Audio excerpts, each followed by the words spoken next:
So they're not like mammals. Once they expend all their energy, that's kind of it. But yeah, absolutely amazing. Are they similar to regular crocodiles or alligators in that they don't have to eat for like a year? Yeah. So caiman don't have as slow of metabolism as certain other species, but they're a member of the alligator family, so to speak, and they can go very long times without food. What a crazy animal. Like, looks like a monster. Yep. I mean, look at the teeth on that thing. Swallows things basically whole. Just It spins to take chunks off of things. Swallows them whole. It doesn't have to eat for a year. Can go underwater for how long without holding its like breath? 40, 45 minutes, some of them. Yeah, some species. Yeah. So you have no idea it's there. Right. It's just waiting for you. And they're fairly small, right? There's like a 90-pound animal when it's fully grown. Well, these ones, it's so little is known about this particular species of caiman that it's hard to say. I would say, 100 pounds is probably about right. There's a great photo, Jamie, from the Nature is Metal Instagram page from yesterday. That page is nuts. I love that I love page. it too. I love that page. There's a great one of a jaguar with a caiman in its mouth. That one. Look at the eyes on that fucker. Yeah. Like, go expand. Look at that. Oh, the thing of nightmares. Look at those fangs right in the throat, like just death grip. And you can see that caiman is death rolling in that scene, right? It's trying to get away. It's rolling, and that jag is just locked in. The eyes on that thing, my God. Unbelievable. It's like nature has created, like in those kind of eyes, that's the perfect... It's the perfect vision of terror. Yeah. Like those eyes. Like totally. if you locked into those eyes, like there's no forgiveness, there's no emotions, there's just ferocity and aggression and death.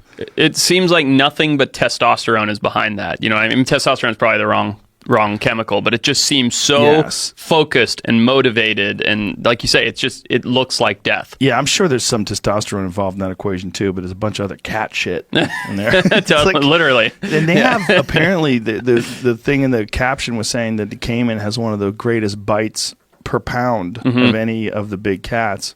And they regularly eat these. The jag, jaguar rather has one of the greatest bites, and they regularly eats these caimans. Yeah, no, they're amazing. And you know, back to the one that we found, it's so great because, like, I'm the hide and seek guy, right? Like, I look for them, and now there's this scientist Sergio Riena down in Colombia who's going to manage that species' ongoing existence. So it's really cool. So what is involved in that, like managing their existence? What is he?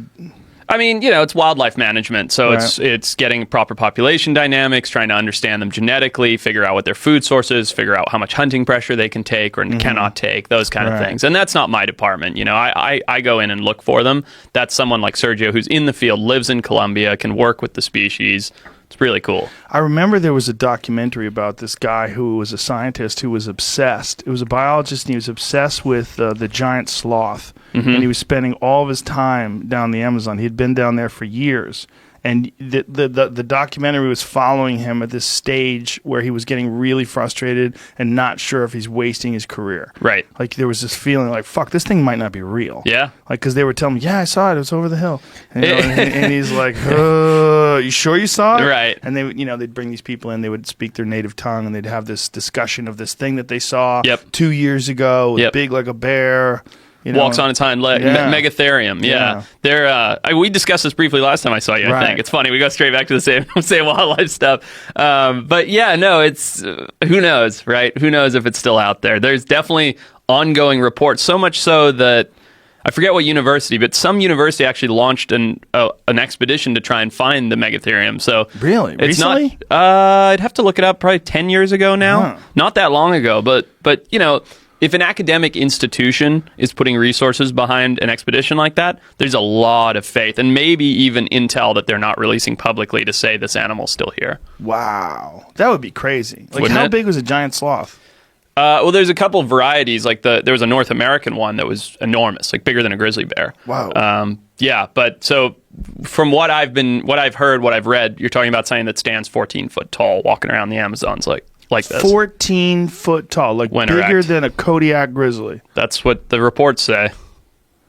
You gotta take everything with a grain of salt. Exactly. Right? I mean, you got to take their existence with a grain of salt. Like, but this page, whatever this page is, a Bigfoot cousin? What the fuck is this page? And look up there, Megalodon sightings. Is the Megalodon shark still alive? Yeah. And straight away, that's like discrediting. You're right. Yeah. You're like, okay. What is this website you pull up there?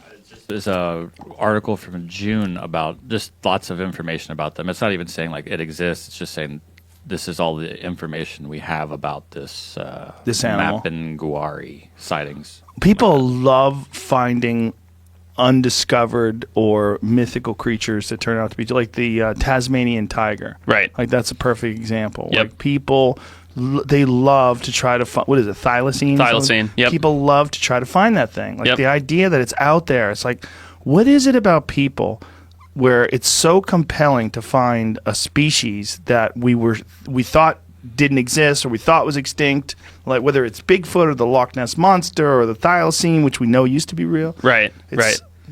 I mean, what do you think? I think that people, they long for the unknown, and there's this big question mark surrounding cryptids or surrounding extinct animals as to whether it's still out there, and that's so much more inviting to the general populace to get an answer to than knowing, there's 700 of them left and we're trying to get them up to 1,400 or whatever the species dynamic is for some other animal, as opposed to being like, there could be one out there. Where is it? And I've been on 2 different expeditions looking for thylacine. Really? Yeah. I did one in northern Australia up north of Cairns, and then one I spent a couple weeks in Tasmania with an amazing biologist, Nick Mooney, who he's adamant that he's seen thylacine, and he's a biologist. This isn't, someone who worked as a biologist that was out in the wilderness going, yeah, I've seen thylacine, and he was terrified to tell everybody. And that tells me that it's more credible, right? Oh. If you're scared to tell people because of your reputation, as opposed to like going out there going, I saw it. Right. That becomes more credible than the people who are just waving their arms in the air going, I told you it's here. When did he come out of the thylacine closet? Like, were you scared to tell people? When did oh god, yeah, I gotta go public with this. I'm not sure if he told us first or if it was public right before then, but not long ago. I mean, maybe 10 years ago. That is such a cool looking animal too, because it was a marsupial tiger, right? Yeah, or a marsupial predator. It's like a marsupial wolf with tiger stripes. It's so bizarre, and it had this amazing jaw that would open like a snake's, way wider than its head should. Stripes on the back. Just such a cool animal. Yeah, and the last one died in a zoo, right? The last one that we think. Yep, in Hobart, in Tasmania. Wow. But let me lay this on you. So my next expedition for that animal, because I'm like all those other people that are kind of obsessed with it. My next expedition for that animal is to Papua New Guinea. So this species, yeah, that's right. This species used to range all the way from Papua New Guinea down through mainland Australia and into Tasmania. When people came over and settled that area, they brought with them dogs, dingoes. And dingoes outcompeted them in mainland Australia and possibly in Papua New Guinea 4,000 years ago. But the thylacine remained in Tasmania where there are no dingoes to outcompete them. But in mainland Australia, you've got a diversity of habitats, so there are places the thylacine could still hide. But in Papua New Guinea, the terrain is so crazy that the idea is that in certain regions, dingoes could have never made it there. So perhaps there's these isolated regions where very small thylacine populations continued for the past 4,000 years. Have there been sightings? Many, but just the same kind of sightings as a giant sloth. You know what I mean? It's all hearsay. Oh, people are so full of shit. Yes, they are. Such a problem if you're going to be a guy like you actually looking for species. Yeah.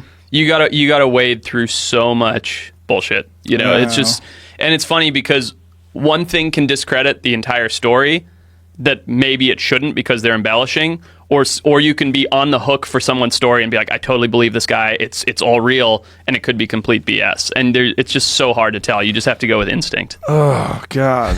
But it is incredibly compelling. I mean, if you really did get an absolute photograph of a thylacine and you knew it was real, or captured one. Yeah, I think it would be the discovery of the century, and I think it would kind of shift the scales for people that are on the fence about why do I care about conservation? Why do I care about wildlife management? Those kind of things. To be like, check this animal out. Something that last saw when we put a bounty on its head, and now it's back. Like it's hung on by a thread. Like that's such a message of hope. Let's save it. Let's bring it back. Yeah. You get Well, the idea. the whole environment in Australia is so strange, and now because of the wildfires, there's a lot of species. Like we were just talking the other day about the koala bears. Yeah. That the koala bears, a lot of their habitat got burnt in a lot of these fires. It's really sad. You see Really these koala sad. bears are on fire and they're like losing their singed. fur. It's awful. They're such a little cute little animal. They are, but and I don't have a lot of firsthand experience with them, but my understanding is they're actual jerks. Like they're really cute and cuddly looking, but their behavior is pretty aggressive and jerkish. And I don't know enough about them to really comment on it, but my understanding is it's kind of like sea otters, right? Do you know about this thing with sea otters? What about them? So like everybody loves sea otters. They're so cute. They're so cuddly. Right. Sea otters are super destructive. They rape each other. Like they're like gnarly animals. They're like not that sweet at all. Isn't that the thing with pandas too? Like pandas are ruthless. Yeah, totally. Yeah. But you look at them and you're like, oh, I want to cuddle Adorable. it. Yeah. Little sweetie pie.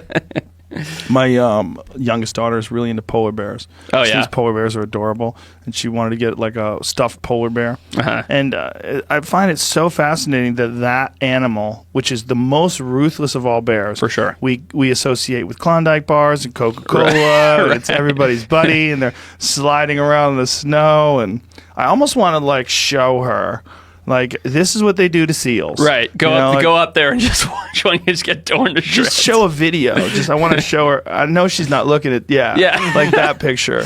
There's this image of this seal, and they all have red faces from blood. What did they ever figure out that one polar bear that was in Russia that had been sprayed? It said like T-34 on it.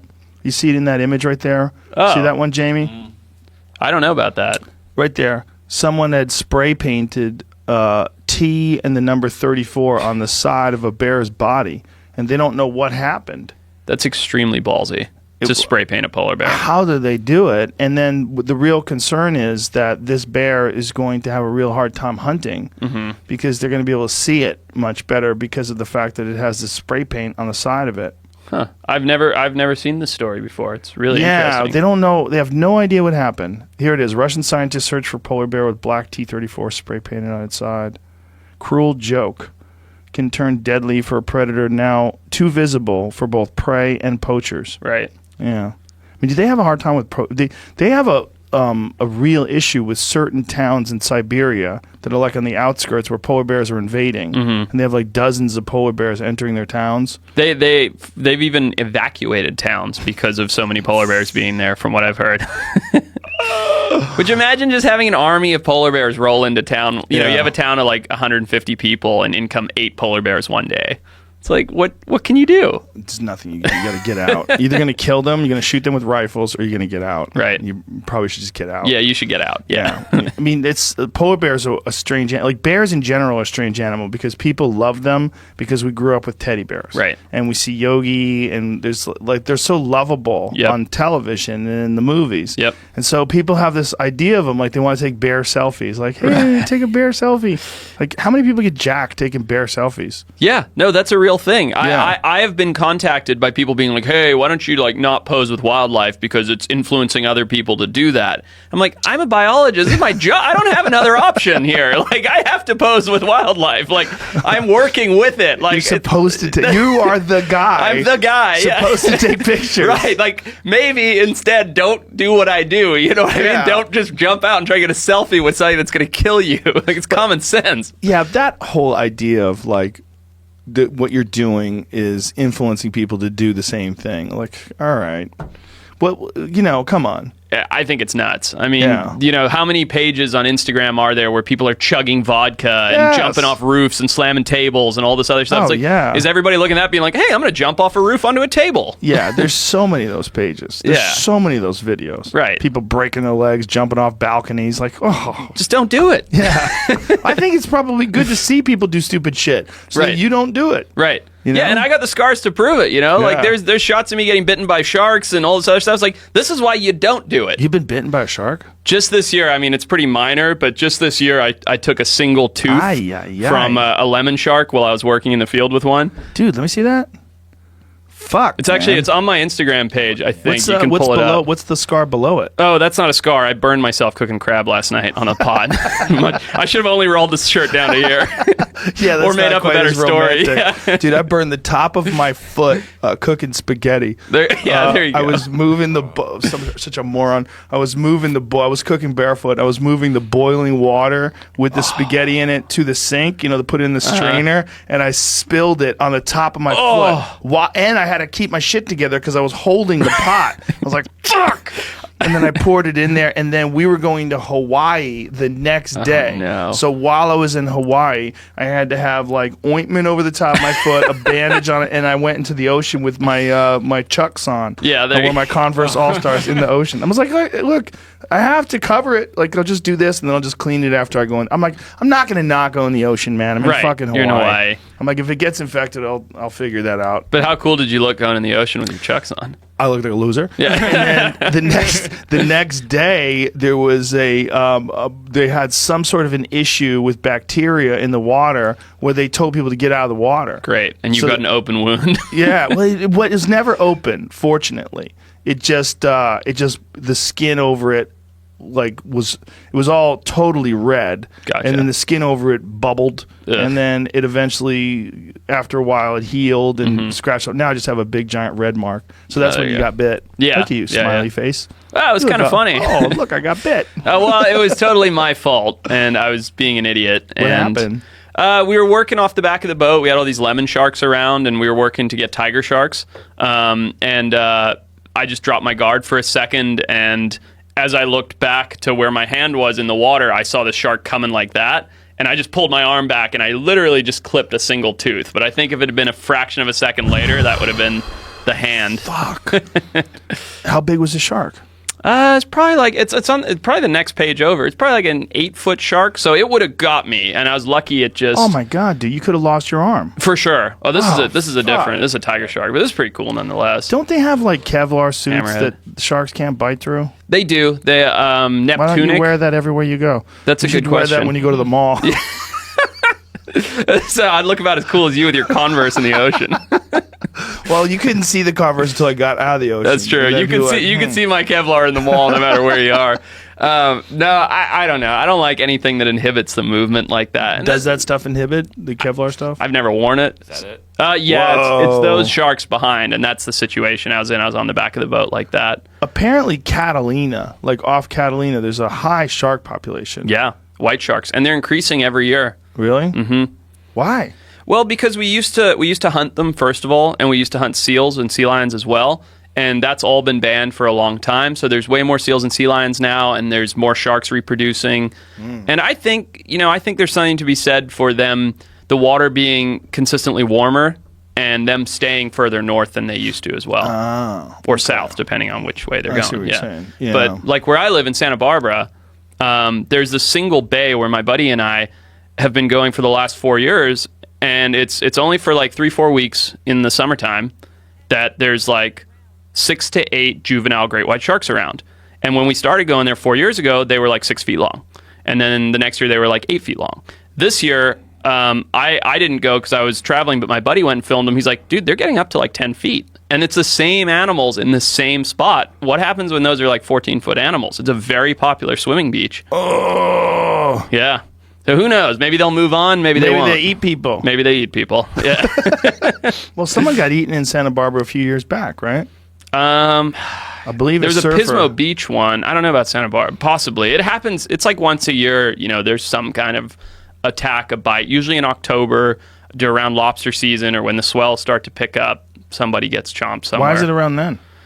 I think October. I'd have to check on their ecology. I think it's right around when they start breeding, so they're a little fueled up. But October is also when lobster season starts, so all the free divers are free diving in and out of caves looking like a seal. The waves start to kick in for the winter swells, so you got more people on surfboards. It just seems like the perfect cocktail of timing for Miss ID. That makes sense. Yeah. That makes sense. It's such a beautiful creature, and it's so cool that they're there. But it's also, you're like, this thing can kill people, and it's right there, and we go in the water, and we swim around, yay! We're so helpless out there. Completely, and I think that's just you just have to know that going into it, right? It's not like you're going to, kiss your life goodbye every time you get in the ocean. But Jamie, you're playing some audio. It's not should be coming out, but what is it from? That shark attack in Santa. It's not. This was 2 years ago. This guy caught it on his GoPro. He caught an attack. Remember? We played this a while ago. Yeah. Like it swims by Jesus him. Christ! Nicks his foot. Oh boy. Oh my God, dude. You're just so slow in there. Yeah. That's what's... Oh, Jesus. Yep. So is he prodding it to keep it away from him? He's swimming backwards, I think. And that's the right move. Give it a poke, keep it off you. It bit his toe? Wow, barely. That is a best case scenario. Oh my God, the best case. You Yeah. got a cool scar. You have to take your shoes off to show everybody. Fuck, man, he kept his little toe. I mean, that's a little toe. Yeah, literally. He must have just sliced by. They're such cool animals. They deserve a ton of respect, and I think you just have to realize they're there. Like, that's just a part of it. There's also a way to be smart about it, right? Don't go in, there's bait balls and tons of birds diving and tons of fish in the water. Stay out of the immediate surf zone in low vis in a high seal area. There's ways to, really reduce the risk. We did New Year's in Hawaii last year, and we got to see some whales. Nice. Dude, we were real close. It's so wild, man. They're so big. Aren't they?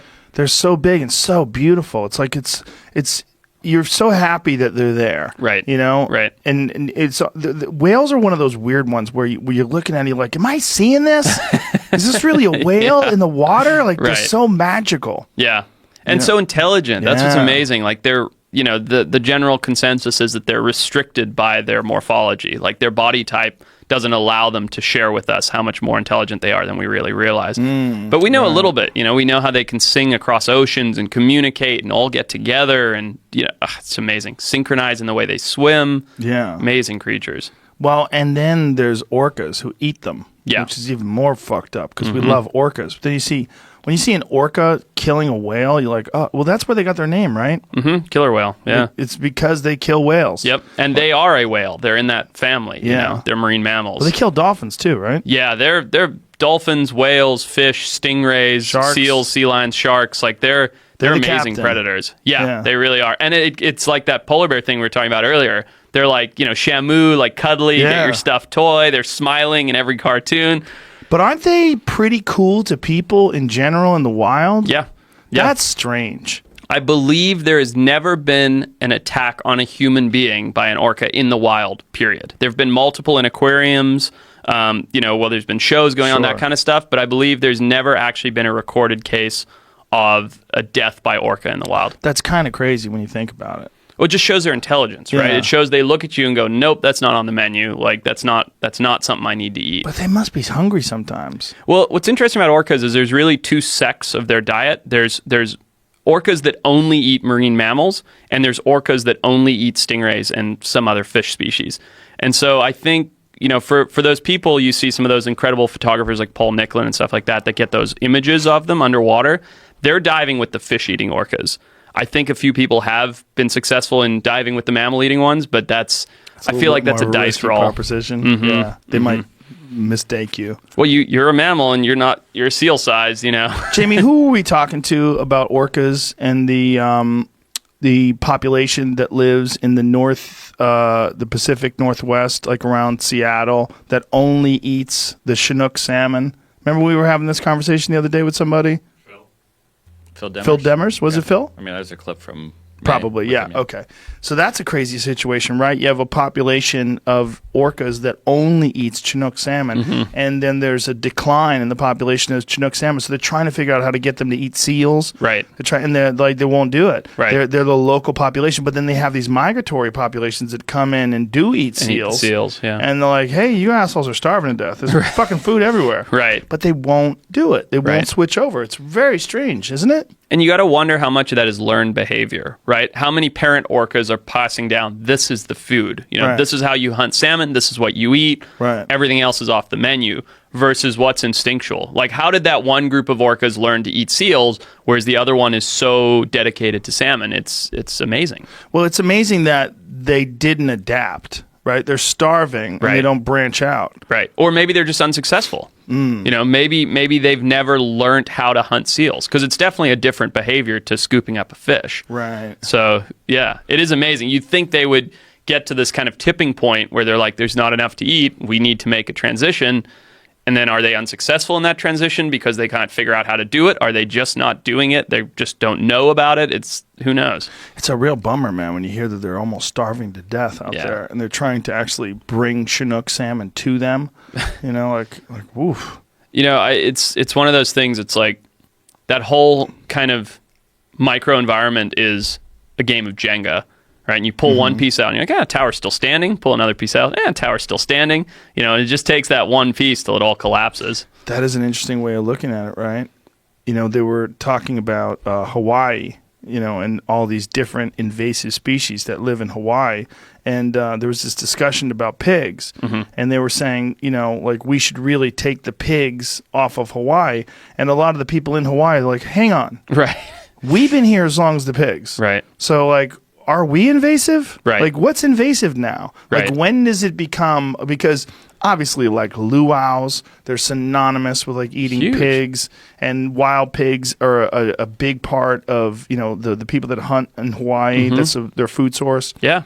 So they're like, well, but then you have a situation like Lanai, where I go every year. The axis deer. Yeah, which is terrible. Environmentally, it's a disaster. Right. Like, it's all wrong. There's Right. 30,000 deer on this one island. That many? 30,000. Good They don't Lord. know, really. They're guessing. The estimate's between 20 and 30,000. Right. And there's 3,000 people. Yeah. And, dude, you ain't never seen anything like it because it's a little-ass island. You drive around the whole thing in an hour. I mean, maybe a little bit more than that, but not much. Sure. It's a tiny fucking island. Right. And there's so many deer. Yeah. That's Like, you'll see them on, like, you'll get your binoculars out and you look at this huge field and you're like, oh my God. Just all you'll deer. see 1,000. Oh, you're kidding. No, Wow. it's crazy. It's crazy. It's so unnatural. No predators, only humans, plenty of food. Right.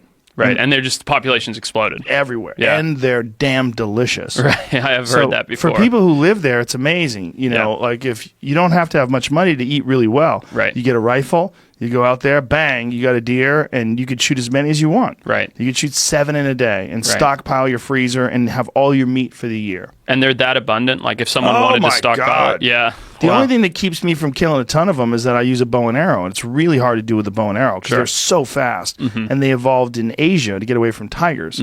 They're an Indian animal. Right. Right. So it's super fast. It's a tough argument because you're right. Like Hawaiian people, pig is culturally significant to them. You know, just like probably access deer is to the people of Lanai and has been for however long the deer have been there.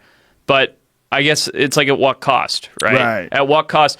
If and I don't think this is the case, but if someone said, "Look, if I know these pigs are culturally significant to you, but if we leave them here, the whole island's ecosystem will collapse. There'll be no birds, no fish, you know, no lizards, nothing." Is it worth it to have pigs? Right. Like it's delicate. The pigs in particular, right? Because they eat everything. They eat ground nesting birds. Yeah. They'll devastate everything that's in Everything. front of them. Roots. They'll fuck up every tree, everything that's coming up, all the sprouts. Everything. Yeah. They're super destructive.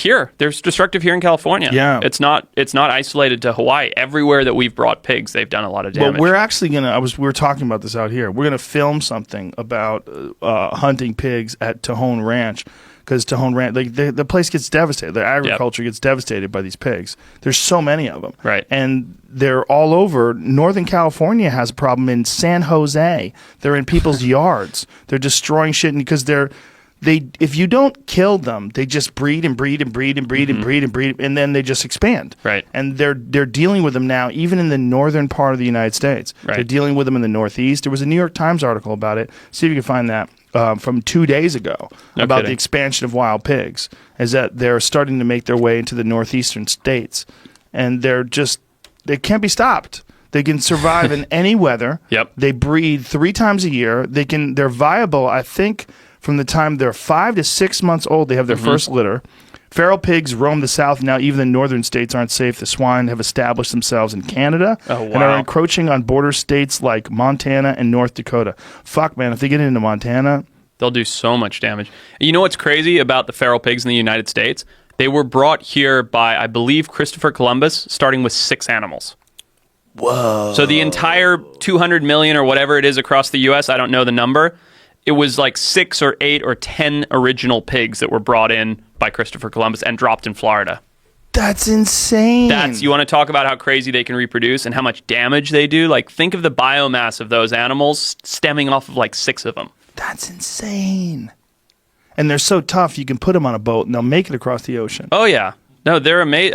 And they are terrible for the environment. Like, they do so much damage to native species, to riparian habitat. I mean, like you said, we were talking about it out there briefly, and it's a good thing. People should realize that invasive species like that should not be in an ecosystem.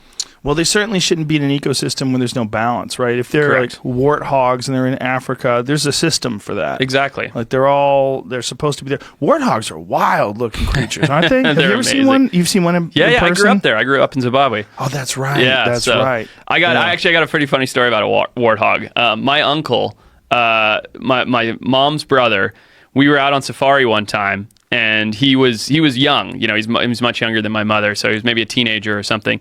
And he grabbed this plum and started going for a walk across camp. And anyway, this warthog decided it wanted this plum. And so it came trotting after my uncle and started chasing him in circles around this tree. But my uncle was so panicked by this thing chasing him around this big baobab tree that he wouldn't drop the plum. So he's just in this perpetual cycle of being chased around this tree until he eventually threw the plum, and the warthog just veered off and went for the plum. Lucky it didn't want him. Yeah, they're very funny, very mischievous. I love the way their tails stick up through the grass when they're running around. They're weird looking. Very. Like they're related to pigs, right? In some sort of way? Yeah. Oh, yeah. They're all that same family. Speaking of weird pigs, are you familiar with the Barbaroussa? No. This is one we should pull up. You're going to love this animal. Yeah, you're going to love this. It's one of my top bucket list animals to see in the wild. It's a great name. Yeah. Barbaroussa. You got. I don't even want to tell you what it is until you see the image, Sounds because like you're going to be like, no way, that's real. It looks like something out of Star Wars. Really? Mm-hmm. And it's a pig. Where does it live? Indonesia. How big does it get? Maybe 200 pounds. I'm not positive on the size. Whoa! Boom. Look at that thing. Look at those tusks growing out of its face. What the fuck is those things that grow out of the middle of its head? Yep. That's crazy. Yeah.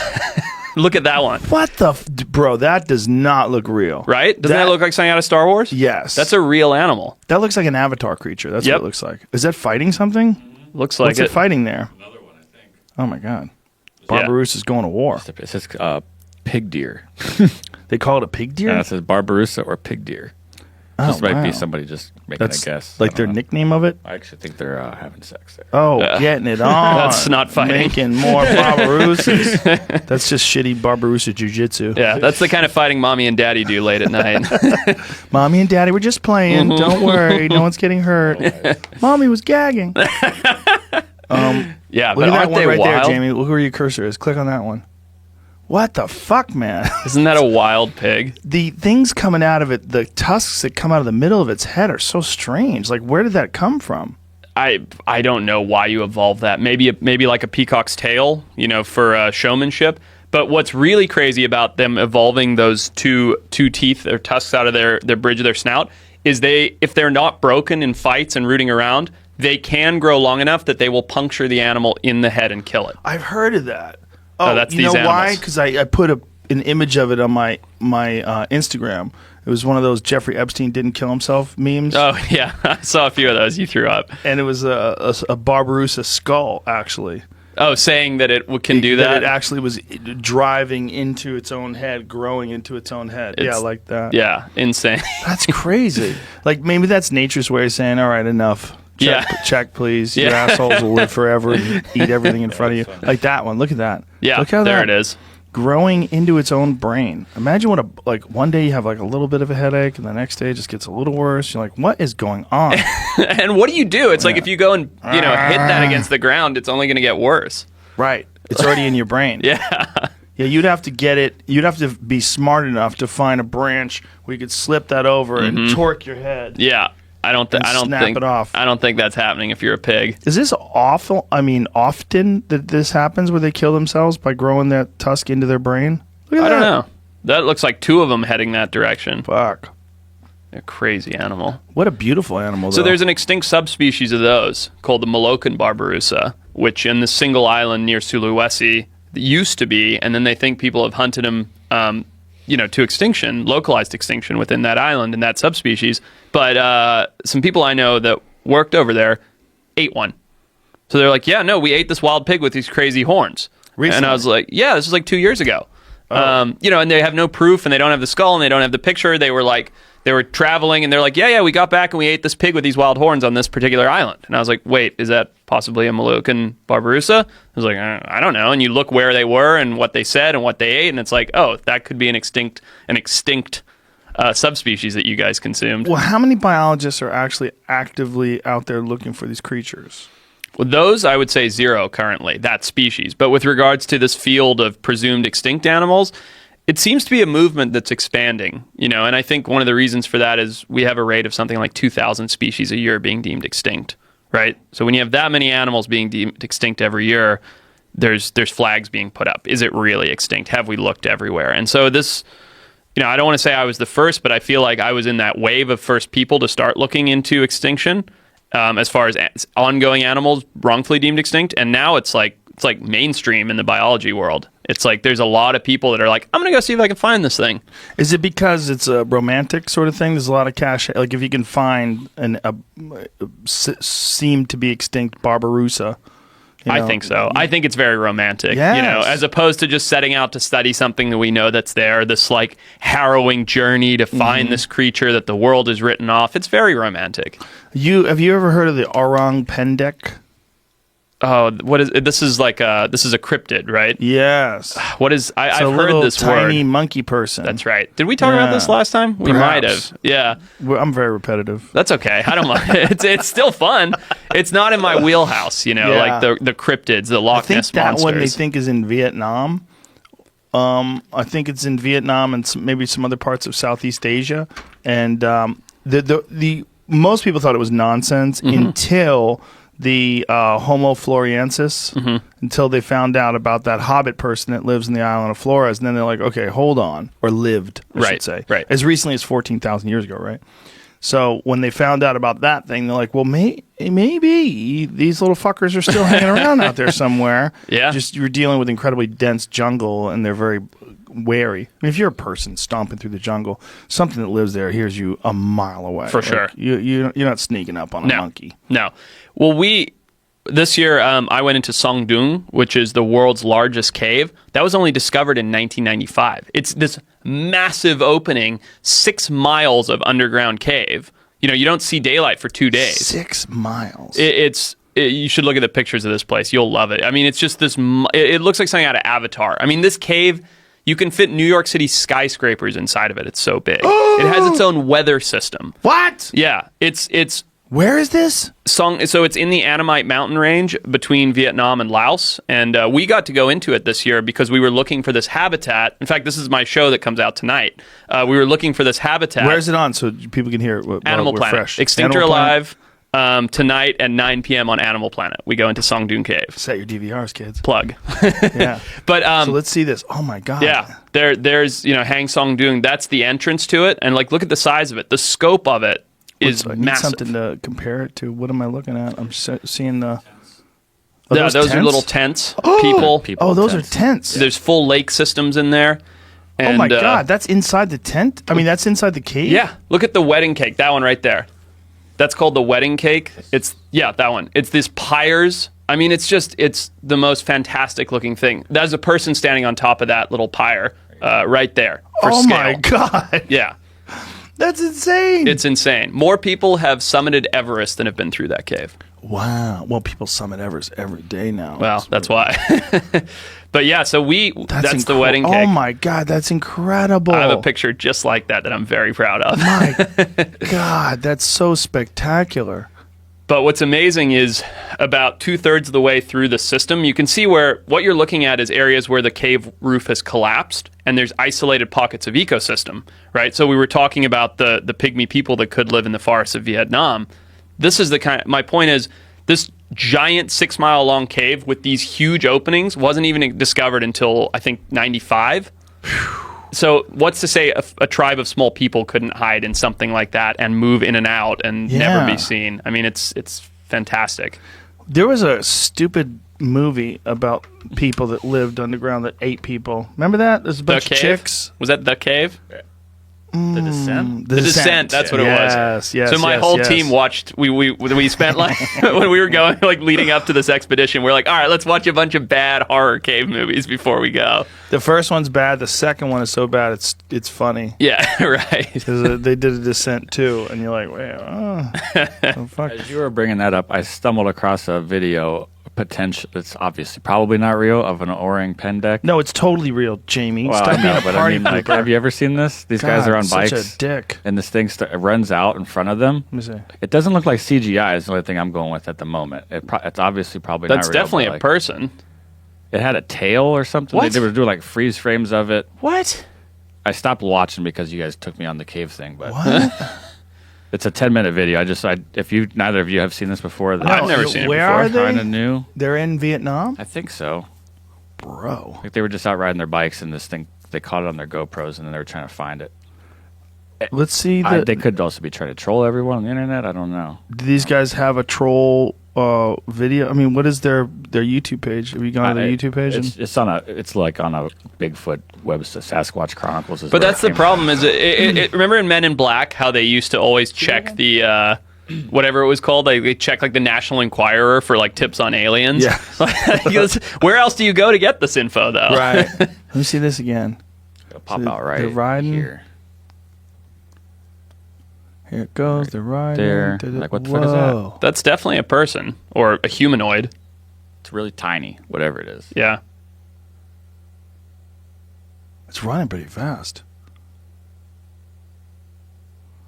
But it also Whoa. could be like, bullshit. yeah. Yeah. Could be bullshit. But it could be a little monkey person. Look, we know those little monkey people were real. Yeah, exactly. God damn. Imagine if that's real. And keep in mind, and again, I'm not like a huge cryptid guy, but keep in mind, as a Homo sapien, they have a higher intellect, which means they're better at avoiding people, right? Right. So it's not unreasonable to say if there was a group of small humanoids out there that didn't want to be discovered, they could stay hidden. Yeah, and if it's really small, and also some sort of a hominid that has intelligence, it's probably got a pretty decent food source in the jungle. Yep. But they would find a dead one, wouldn't they? That's always the argument, right? Why isn't there a roadkill X or Y? Yeah. But the thing is, like, there's a lot of mountain lions. Good luck finding a dead one. Yeah. Yeah. You know? Look at that. Look at that. Yeah, that's like the best screenshot. I don't think that's a tail. That looks like a spear. Yeah, spear, yeah. Yeah, and who knows? What's to say that isn't a short guy who's been poaching? And he's like, crap, I'm getting busted. Yeah. Right? But doesn't mean it's not fascinating. And this is the kind of stuff that we wade through in droves to try and figure out, are these animals, are these creatures still out there? Look at that. That's so weird. God, I'm such a sucker, though. Oh, that thing looks like it's wearing shorts, dude. Doesn't it? Yeah. And it's running exactly like a person.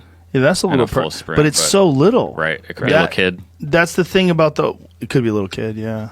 But that's the thing about the orang pendek is that they think it was like the Homo floresiensis. I think they think it's really the same thing. And the Homo floresiensis was really a 3 foot tall human. 3-4 feet. Yeah. Right. And some subset. Yep. Oh, There's another image? Pretty good. Oh, wow. Yeah, that looks like a little person, The man. head looks weird, though. It's got a hat. The thing looks like it's wearing a hat. It's wearing a Disneyland They're pointing hat. out the ears because it matches the orang pendek images of that Sasquatch type head or something. Dude, that is a person with a stick. And that creature looks naked. It doesn't look like there's shorts on. Yeah, it does. So how tall do you think that is?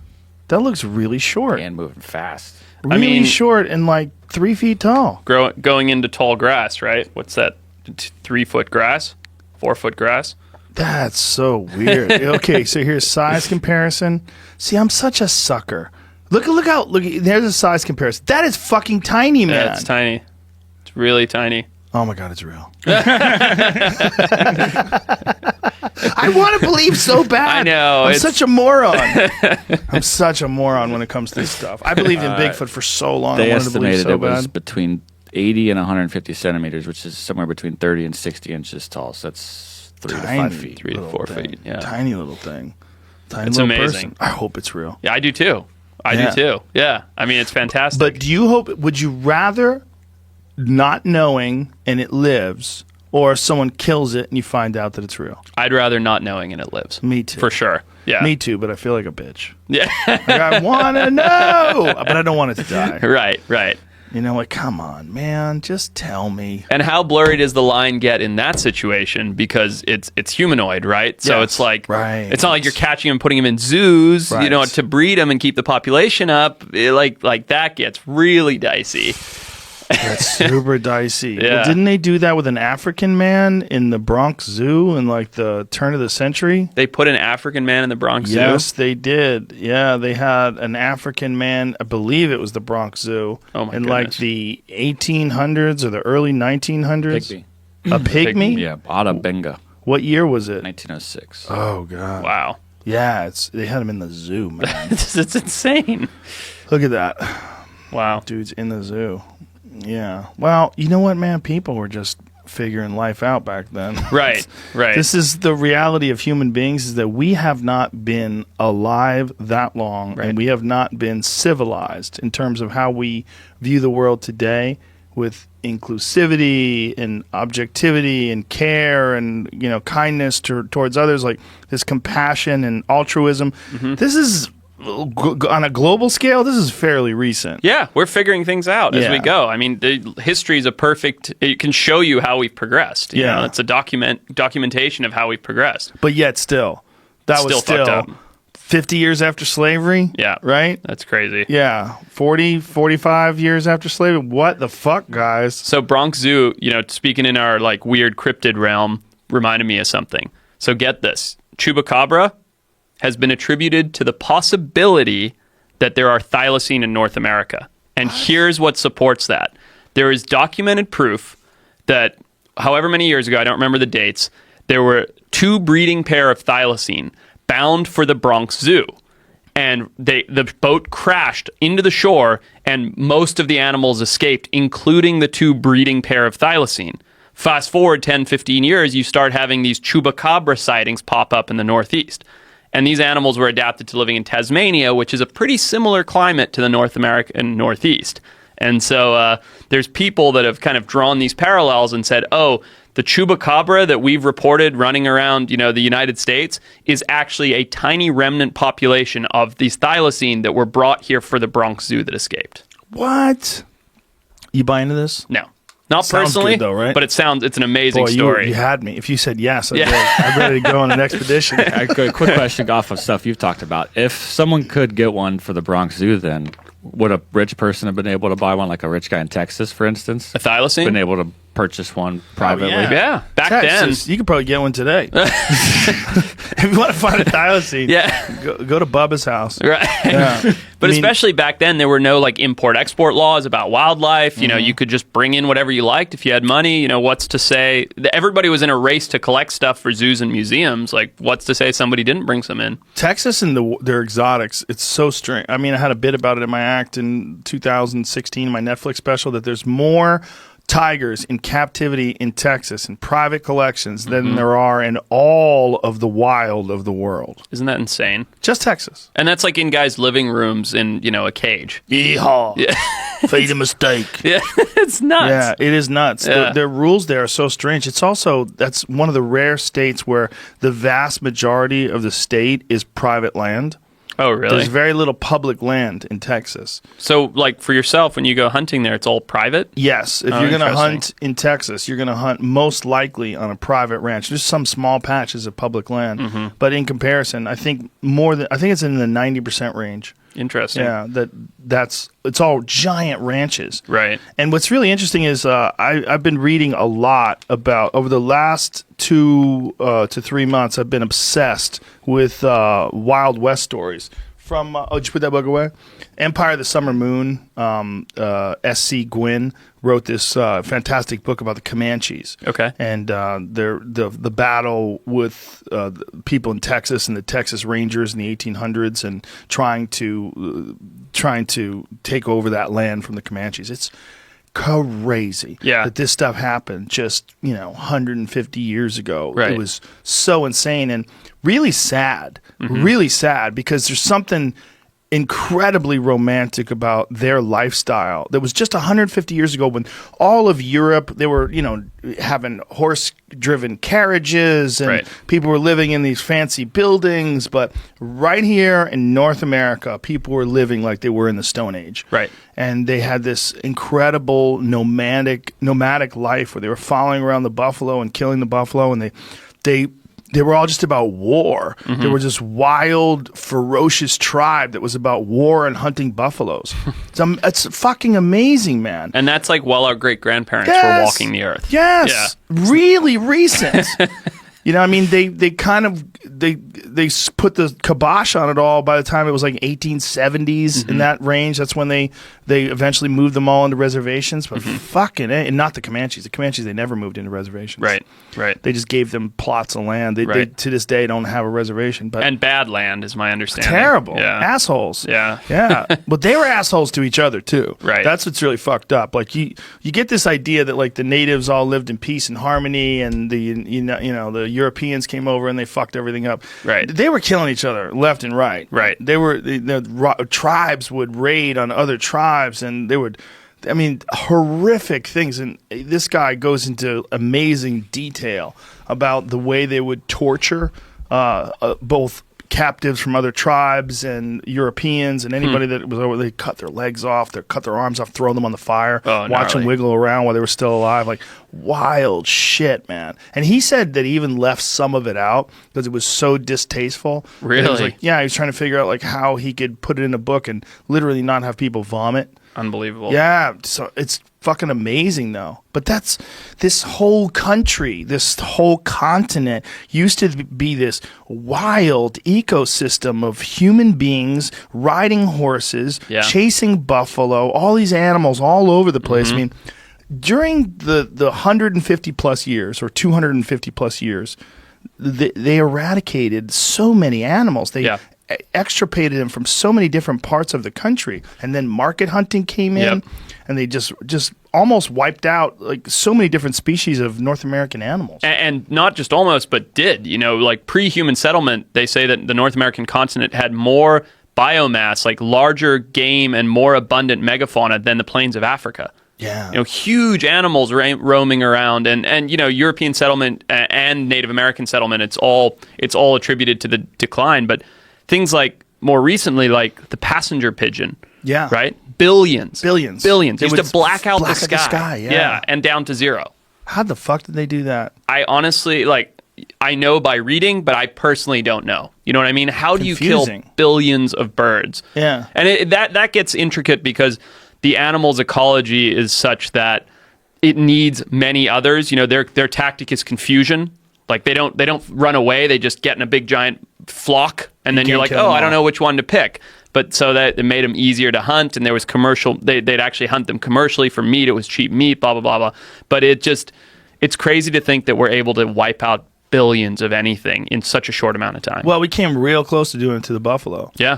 And some of those, the bison, I should say, some of those images of those bison skulls like stacked piles, up, like a mountain. It's really disturbing. It used to be, considered entertainment to shoot them from the railway as you were traveling across the country for fun. Like you just kind of hang out the window and boom, got one. Yeah. Ha. Well, the other thing is that they would go and mostly what they would take from them is their tongues. Mm-hmm. Which is crazy. It's the best meat in the world. And they wouldn't even eat the meat. Right. They would shoot them and take their tongues, and they would pickle their tongues. Right. And they would use the fur. They would, sell the hides and make buffalo capes and all this different shit. It just shows what abundance we had. Yeah. You know what I mean? Nowadays, and not that I'm pro wiping out anything, but nowadays you have a small population of whatever the animal is, and most people are utilizing every part of it, right? Because we don't have that crazy abundance. Like imagine if you just went out, like you, for instance, imagine if you just went out to shoot elk for the tongue. It doesn't make any sense, right? Like why on earth would you ever consider doing that? But if you looked out of the studio here and you saw 200 of them, you'd be like, yeah, right, I might grab a tongue today. Right, that's the difference. Make a taco. Yeah, that's the difference of the abundance. Yeah, well, there were basically 2 elk, right? A bison's like twice the size of an elk. Yeah, they're enormous. It's so ridiculous that they just cut the tongue out. It's awful. It is. Yeah, and it's also crazy because it's such a it's such an iconic symbol of the American West. My friend Steve Ranello wrote a great book. It's called American Buffalo, and he actually did the audio version of it too. And he's a really good narrator. It's excellent. I'll check it out. Book, but it's all about the history of the Plains tribes, the North American buffalo, and fuck, man. What'd you say it's called? It's called American Buffalo. The American Buffalo. Get the audio version if you're into audiobooks, because he reads it and he does an amazing job, and it's his book. And he actually had sold it, and then someone else had got the rights, whatever the book company had decided to have an actor read it. Oh, okay. And it was terrible, apparently, so he just according did to it. Steve. Yeah. Yeah, he was like, it was terrible. And then 10 years later, he got the rights back, and then he was able to great. do it himself. That's awesome. Yeah. I fly so much. Audiobooks are my best friend. Oh man, I love them. I haven't listened to podcasts in months. Like the last 2 months I've been mostly listening to audiobooks. I mean, I have a little bit, but mostly just audiobooks. Yeah. You ever done The Power of One? Oh yeah, I've read that was a couple of years ago. It's one of my favorites. Yeah, it's a great audiobook too, because I read it. Who's the author of that again? Oh, I don't recall. I think he's kind of a one-hit wonder with that book. I can't remember his name, but absolutely love the story. Pull that up, Jamie. Let's see what's up. Movie came up first. A movie? They made a movie? That's not about probably like some kung fu movie. Yeah, right. The Power of One. Yeah. Bryce Courtenay. That's right, Bryce Courtenay. Can you pull up the image of the book? What's the description of the book? What does it say?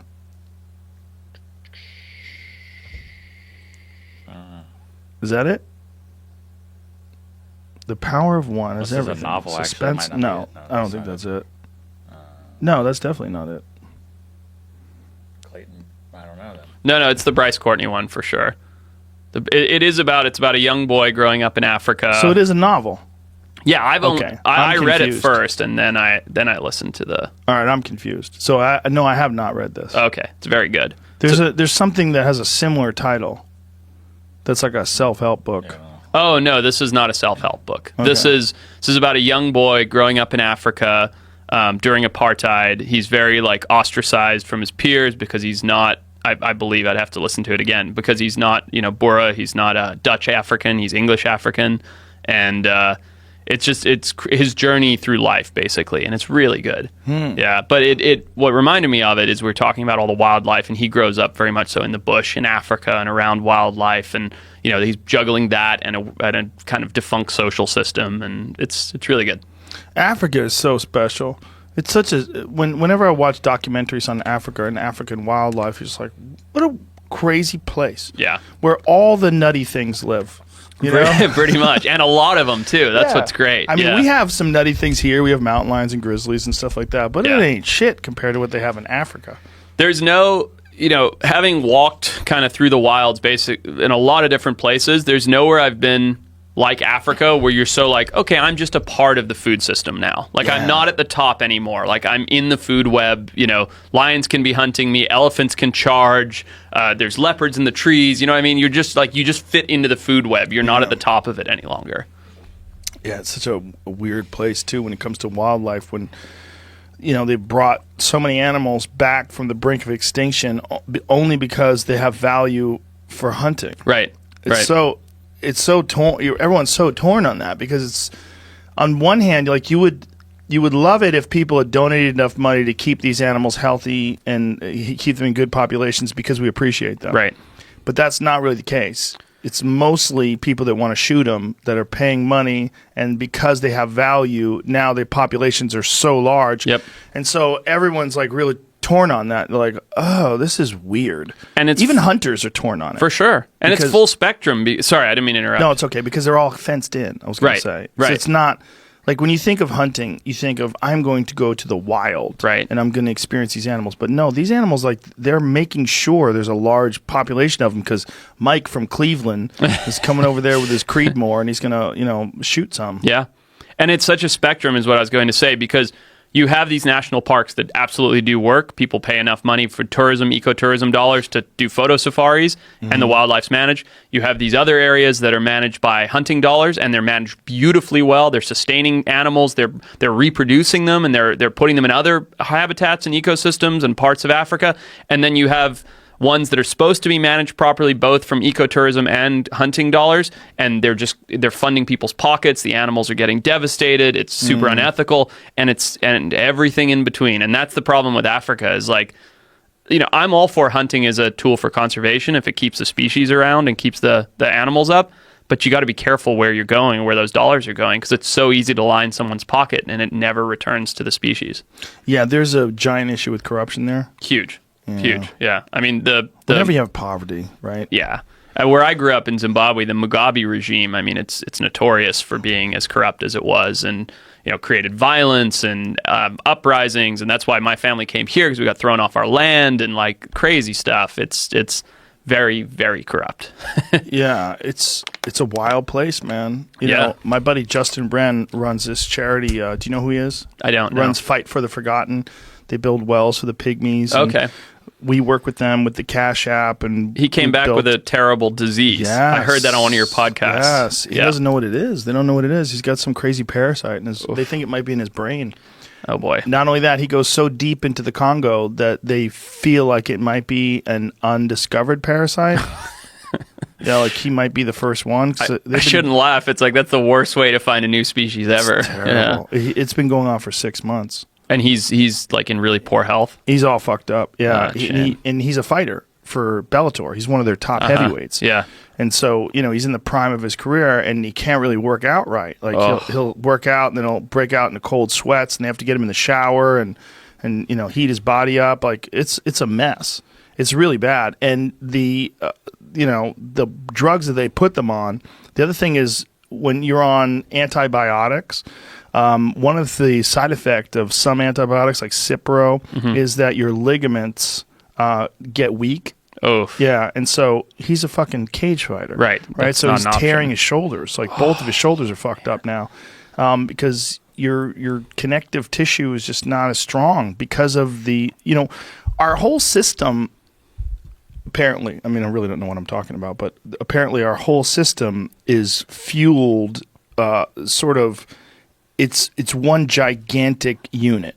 And so when you do something like you introduce antibiotics and you crush all these invading diseases or these invading bacteria or whatever the fuck, staph or whatever's fucking with the microorganisms, all the microbiome, yep. The rest of your body gets devastated as well. Sure. Including like people who are more prone to depression afterwards. And Dr. Rhonda Patrick was talking about that. She had a staph infection, and it screwed her up for a long time. Really? Just because her whole body was out of whack from the antibiotics.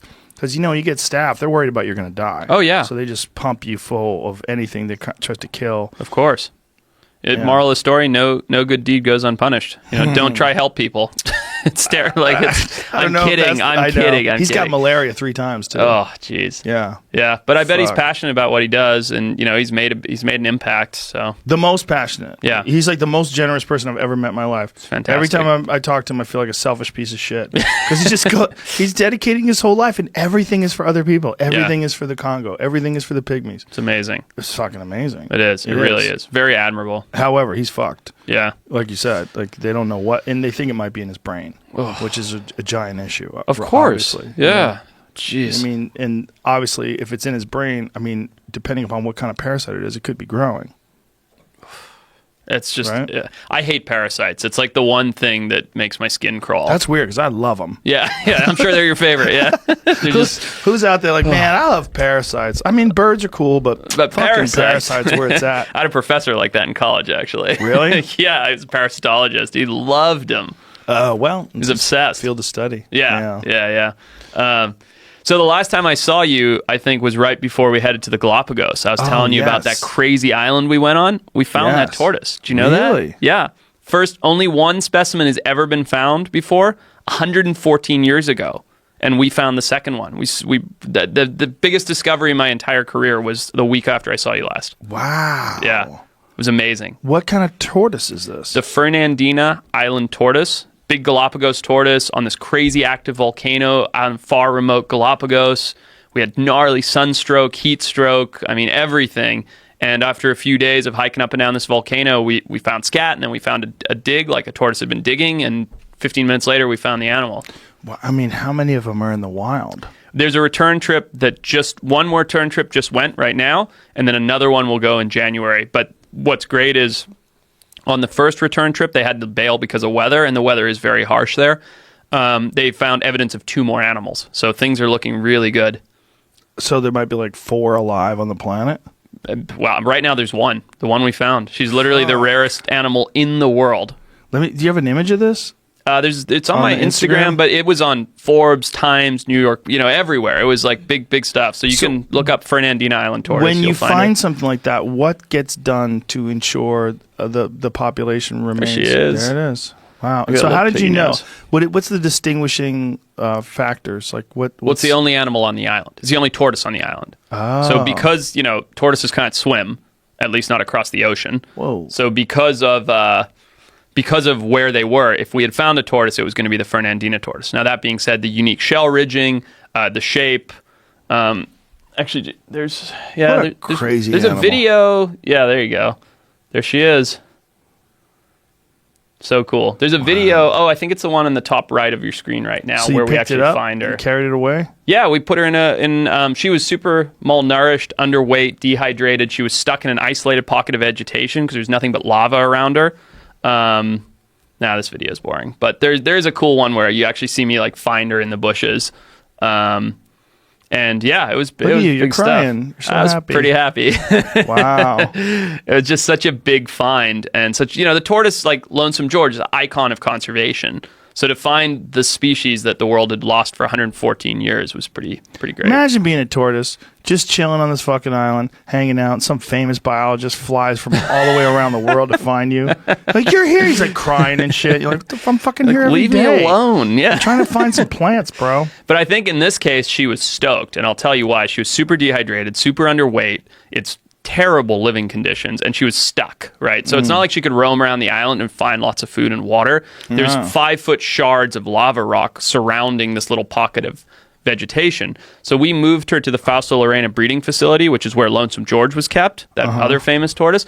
She put on like 7 pounds or 17 pounds in like 3 weeks because she was so happy to eat. She didn't leave her water dish for like 10 days because she was just so happy to see water. Like, oh wow, she was stoked. And now they're trying to find a male and trying to get some freak on. Yeah, right? Trying to get the freak on. And this has spurred like a ton of resources, conservation dollars, return efforts. Like it's really big for the Galapagos. So how does that work if you do find a male? What if she's an old lady, she doesn't want to fuck, and you bring some male and he's like, hey baby, and he's like 15 and she's 80 and she's like, come on, dude. Fortunately, reptiles. Here for water. Yeah. Fortunately, reptiles breed until they die. So wow, really? So we should be good. And even more interesting than that is tortoises can retain viable sperm. So what we had hoped when we found her was that, maybe she had copulated with a male 10 years prior and had been under such tough environmental stress that she hadn't had the biological energy to lay eggs. And we were thinking, oh, let's get her some food, get her some water. Who knows? Maybe she'll give some offspring. So she might already have fertilized eggs inside of her from 10 years ago? Yeah. They sperm can live in them to like up to 20 years. That's some serious sperm. Yeah. Tortoise sperm. Slow and steady. Serious sperm. What? God damn. What longevity. Yeah. Amazing. Really? Yeah. So if they find a viable male and then they bring him to the facility and introduce him to all the food and water, do they have success in taking these wild tortoises and getting them to breed? Absolutely. And, I think when you hear this... Shy. Yeah, and I think when you hear this, you're thinking they're like in a box, you know what I mean, in a zoo. They're in this thing that's bigger than your studio here. I don't mean this room, the whole studio. You know what I mean? It's all natural vegetation. Basically, we just moved her from one island to another where there's less stress. And now, if they get a male, they'll just have them together. Hopefully, there'll be offspring. Then they can release the offspring back on the island, and the population can remain stable. That's awesome. Wow. So That's that really was cool. That was fun. But I remember I was sitting here and we were talking about it. I was like, yeah, tomorrow I leave for the Galapagos. It's going to be gnarly. It's going to suck. And then we had this amazing find. So it was really cool. Now, the Galapagos is so protected that don't they make you like put fresh shoes on? Like you can't bring shoes that you wore somewhere else that might carry seeds? Yep. We had to go to quarantine for 48 hours. Everything we brought with us had to go into a giant freezer. Yeah, freezer. And and sit there for 2 days, and we kind of had to twiddle our thumbs just waiting, and then we got all our stuff back, got on the boats, and went out to that island. So the giant freezer supposedly kills any sort of spores or anything. Wow. It gets really cold, if I remember correctly, and they go you go through everything. They go through your boots, you look for any seeds, you go through your underwear, like literally everything to see if you're bringing any contaminants in. God, that's so fucking cool. It is. So the Galapagos is really the place where Darwin started formulating a lot of his theories of evolution, right? With the finches and the tortoises. Look at that crazy skeleton. What is that from? Some kind of marine mammal, sea lion, possibly whale. It's hard to say. They got beach there or something? Mm-hmm. Wow. And then that's Fernandina. That's the Stark Island in the background, actually, where we found the tortoise. Oh, wow. Yeah. It's a big-ass island, man. It's big. To find one tortoise, excuse me. It's all good. I have a hard time with that. I want to get lazy and just call them all turtles. Just got a shell. Fuck's the problem? Yeah. Just swim better. Yeah, no, so that was cool. It was crazy. It was very difficult and hot and, all those things and just so exciting. Wow, that's amazing, man. Yeah, that was fun. So when you do have a discovery like this, that's got to open up the door for more funding, more research possibilities, more trips. Hugely. What do you want to do next? Well, that's twofold, right? One is it doesn't necessarily open the door for me more, which is good. It doesn't need to. It opens the door for the species. And what I mean by that is when an animal's declared extinct, that's it. It's gone, right? Extinct means vanished, like no longer in existence. So when you find it back, that opens up the dollars for return efforts, management, blah, blah, blah, blah. And that's what's going on currently for that particular species. It's great for me in the sense that it's like, oh, this guy is furthering his reputation of being able to find these things that other people aren't. Which really just boils down to me being willing to embrace shittier conditions than I think a lot of other people are. But what's next for me? I mean, I take off for Africa, I think January 5th, and I'll be there for 5 weeks working on some missing sharks. Missing sharks? Yeah. What kind of sharks? There's 4 species that in the Wild Coast, which is like from Durban up to Mozambique, on the southeastern Africa, that haven't been seen in 30 years or more. And it's not necessarily that they're extinct so much as nobody looks for them. And, it's like it's a very gray area of are these animals still there or not? And so myself, this guy named Dave Ebert, he's the president of the North American Elasmobranch Society, like big shark guy, big other bio nerd like myself. We're teaming up and we're going down there to try and find some of these animals. I was reading something recently about great whites in South Africa, that there's a massive decline. Mm-hmm. Orcas. Orcas were killing white sharks in Mossel Bay, that area where in Hans Bay, yeah. And I don't exactly remember the reason. I think they were eating their livers out of the white sharks. But yeah, they like their liver, right? Mm-hmm. Why do they like their liver so much? Minerals. Full of minerals, yeah. Because, your liver acts as the filter for the body, basically. And so it's pretty well known that big predators, orcas, leopards, lions, everything, they like to target the liver. Yeah. And it gives them lots of minerals that otherwise they can't get from flesh. I was watching a documentary on wolves, and that was one of the ways that the alpha establishes itself, that when there's a kill, it's the first to eat the liver. Oh, interesting. Yeah. And there's a guy who was living with these wolves, and he was tricking them that he was a wolf, and one of the ways he would do it was he would eat a liver in front of them. And so they're like, wow, This guy might be the shit. Yeah. And then the guy went away because he's a wolf expert. And he went away because there was a farmer that was having issues with wolves, and they were trying to figure out a way to get the wolves to leave his livestock alone. So what they did was they set up a speaker system. So they put these gigantic speakers up, and they started broadcasting these aggressive wolf howls to let this other wolf pack know that a new wolf pack had moved into the area. So this guy was on this project for several months, came back to the original wolf pack that he was conning into thinking that he was, and a new alpha had taken over. And wow. The new alpha was threatening him, and so he had a whimper, and he was really in danger of being torn apart by a wolf, and on camera. Oh, so wow. he's inches away from this wolf, and it's baring its teeth, and he's with real wolves, right? And so this guy's curled up in a fetal position and whimpering and putting his paw out like this. And this fucking wolf is baring its teeth just inches from him. Huge wolf. 150-pound wolf.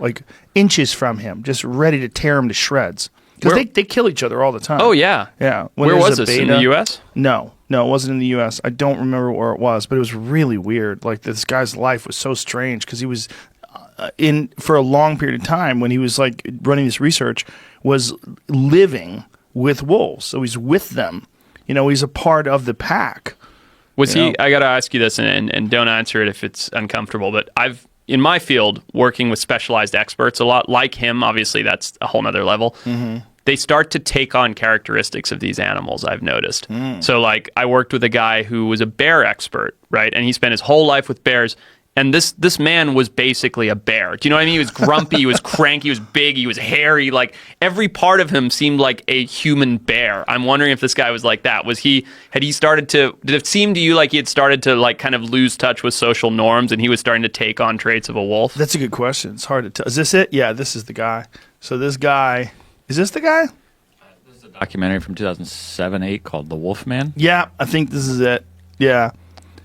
So there, like, Jesus, the way they threaten each other, so he would have a kill, and he would drag it over, and he would eat the liver in front of them, and so by doing that, he would trick them into thinking he was the shit. See, he's got the liver. Yeah, and tell me that guy doesn't express wolf characteristics. Like, look at his body language and everything. I know he's doing that intentionally for the animal, but to me, that guy looks like he thinks he's a wolf. Look at that. I mean, that's insane. How are the cameramen able to get this close and they're safe too? Very good question. Yeah, look at this guy. He's out of his fucking mind. Yeah, that's something like, bro, else. You're made out of Jello. You are literally a water balloon filled with Jello, and you're hanging around these super predators. It's nuts. I love wolves. They're one of my favorite animals on the planet. I just think they're so fascinating. And now that they've been reintroduced into the West, I know. Look at that. Like, it's growling. The thing's kissing him to show that it's submissive. So he's eating the liver in front of it. Have you ever been to the wolf sanctuary out here in Palmdale? No, I heard it's awesome. No. If you ever want to go, let me know. I would love to. It's incredible. It's they don't do it for like the general public, but they rescue wolves and wolf dogs and rehabilitate them. And a lot of times they've been in fights and they've come out of terrible places. And they've got a few animals that they're very closely related to full blood wild wolves. And you can go in and interact with them. You're not petting them. It's not a puppy. You know what I mean? They don't behave like a dog. But you can go in and have one come up and approach you and sniff you. And it's a pretty fantastic experience. It really is. I'd like to go. Let's do it, man. Let's do it. I'm in. I'll set it up. Yeah. Not doing what that asshole's doing. Eating a liver in front of him. I'll be behind the camera. What I was saying is that, since they've reintroduced them into the West, there's been a lot of controversy behind that, and there's talks about doing that in Colorado, and people are really freaking out. Like, ranchers are freaking out. They're like, hey, there's a reason why everybody killed these things off. Right. Like, don't fucking bring them back, because, there was another surplus killing that they found, I think in Wyoming, where they just wiped out a bunch. Like, they'll just go ham and kill, 14, 15 elk cows just because they can. And they don't eat them. There's a term for that. It's henhouse syndrome. Have you heard of that? No. So it's basically like when a fox gets into the henhouse, they get in this killing frenzy state. Where it's not like they're going to eat 30 different chickens, but they're going to kill everyone because they're in this state. Right. And I don't know that's necessarily the case for that, but it is scary to think of an apex predator like a wolf getting into that henhouse type syndrome, killing 30 elk just because they can. Yeah. But what's really interesting, Joe, is if you look, as I've done a little bit of reading on this, if you look at how many instances of wolf fatalities there are in North America. For humans? Humans, it's like 2 or 3. It's some very, very low number. Yeah, there was one in Alaska, a couple of years back. There was a woman, I think she was a jogger, and there's one other one. Yeah. And that's kind of it, that's documented. However, I have a friend who actually shot an elk in BC, in British Columbia, and they didn't know it, but the elk expired right next to a wolf den. Oh, what? And the wolves tried to claim the elk. They came out and stood over it? He and the guy that he was with had their back to a tree, and they shot and killed 3 attacking wolves. Wow. And he killed 2 of them with a bow and arrow. Jesus. And the other guy killed 1 with a rifle. And they were almost out of bullets, and he had 1 arrow left. And they're surrounded by wolves. But they had killed enough. So, wolves, they do this they do like a roll call. They howl, and they see who responds, and they realize that they had lost 3. And so they bailed, and they took off out of the area. But they were in the den. He said there was bones in there, and then they realized like that they just were hunting, and they shot an elk, and it just happened to be right where the wolves had a den. I have one of the skulls at home on my desk. Of the wolves? Yeah. Oh, wow. It's crazy. Yeah, I bet. The story's nuts when John tells the story. Like Is that John Dudley? Yeah. Oh, no kidding. Yeah. There's a video of it. You can watch it on YouTube. Oh, okay. When he's telling the story, it's like, he's like, you could see him like going back to the moment. It's fucking crazy. That sounds like a scene out of The Grey. Yes. They're like in the den and like he back was to back. In the den. Yeah. I spend my life working with animals that are considered dangerous, and there's wolves, bears, there's a handful of others. Like, you just don't want to be in that situation. Yeah. Obviously, it wasn't intentional, but it's just a no-win situation. We had Glenn Villeneuve from that show Life Below Zero. Oh, yeah, I know the show. Yeah, and he was on the podcast recently, and he was talking about the time that he got chased by wolves. Okay. And this was also on camera. Like, he's got video footage of this and photographic footage of this, where he's living in this little tiny shack that's right next to a lake, and these wolves had killed a moose, and they were in the middle of this frozen lake. There was 20 of them. It was a huge wolf pack. That's enormous. That is an enormous wolf pack. Yeah, he's got all the photos of this all on his Facebook page. See if you can pull that up. Pull up Glenn Villeneuve. 20 wolves in a pack? It's John amazing. Dudley's pictures, There's John Dudley with one of the wolves that he killed that was trying to kill him. Yeah. Steal his elk. They were running at him. They were running at him full clip. He shot 2 wolves that were running at him. Wow. He said they were charging at him full clip, and he's at full draw, and it's whap, and he kills one, and then another one comes running down. Bang! They kill that one. He only carries a 4-arrow quiver. Right. So he had 1 arrow that he killed the elk, 2 arrows that he killed wolves, One left. 1 arrow left, and he's got his back to a tree. And the guy he's with had 3 bullets. Jeez. And they're No sitting there sidearm, going, nothing? They were just elk hunting. Right. They're like, fuck. Jeez. Yeah, so see this Glenn Villeneuve picture. So he's got a series of amazing photographs that he took from his shack, and they chased him. They chased him back to his cat. He got close to them, like within 100 yards or so, to take photographs. He's trying to take these and they started circling him and looking at him, and then he starts backing up, and they start trotting, and then he just runs, and they run, and he got to the fucking door of his cabin, and this happened twice, and then he got a rifle out and just started shooting them. Gotcha. They were running at him. He shot 3 of them. I don't know the situation, but turning your back on a pack of wolves and running. I mean, maybe they were already advancing. I don't know, but that just sounds terrible. Yeah, acting like prey is a good way to get killed. Yeah, I mean, he's a really wise man. Yeah, and he really understands the woods and nature as good as anybody. But I think he was one of those situations where he knew he could get back to the cabin, and if he didn't get back to the cabin, the way they were approaching him, they were getting closer and closer. Like, look at that pack. Oh my God, isn't that amazing? That is a phenomenon in itself. Yes. You don't see packs of 20 wolves ever. Yes. Yeah. He was saying that one of the largest documented packs in that area was 18. So this is actually bigger than that. And they had a moose down. So they had this moose calf down in the middle of this frozen lake. That guy is so interesting, man. Yeah. I really loved the podcast with him because, he had just decided, I want to try to live, as close to nature as possible. No vehicles, nothing. Just snowshoes and a rifle, living in a tiny little cabin, eating nothing but meat. Really? Nothing just but what he meat collects. and fat. Yeah. Wow. And, get really close to starving at one point in time. That's when he started. This is what it looked like. It says 2004.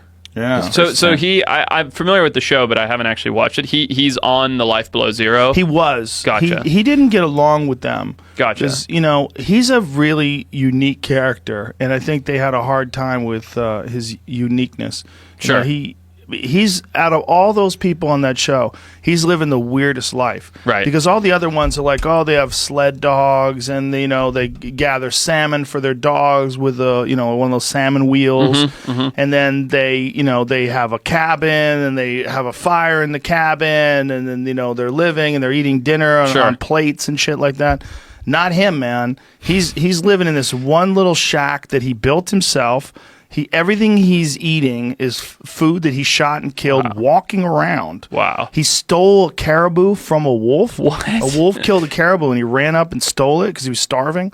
I mean, it's amazing. The guy's living as close to wild as you could possibly get, other than the fact that he has bullets and a gun and some But even he starts fires. He wasn't using matches to start fires because he could run out of matches. That's unbelievable. So he's using like flint and steel and shit. Like, what? Yeah. What's his motivation? Why does he just want to be closer to nature? Like that's it? Yeah. You should listen to it if you get a chance. He's a really unique person, and just that he doesn't have he has an outhouse today. He doesn't have a toilet. He doesn't have running water today in Fairbanks. So way. Yeah, so he's got a plot of land in Fairbanks. He built a house there, and he doesn't have plumbing. He's like, that's too much work. You gotta, he just goes outside and it's 50 below outside. He's shitting in a hole in the ground.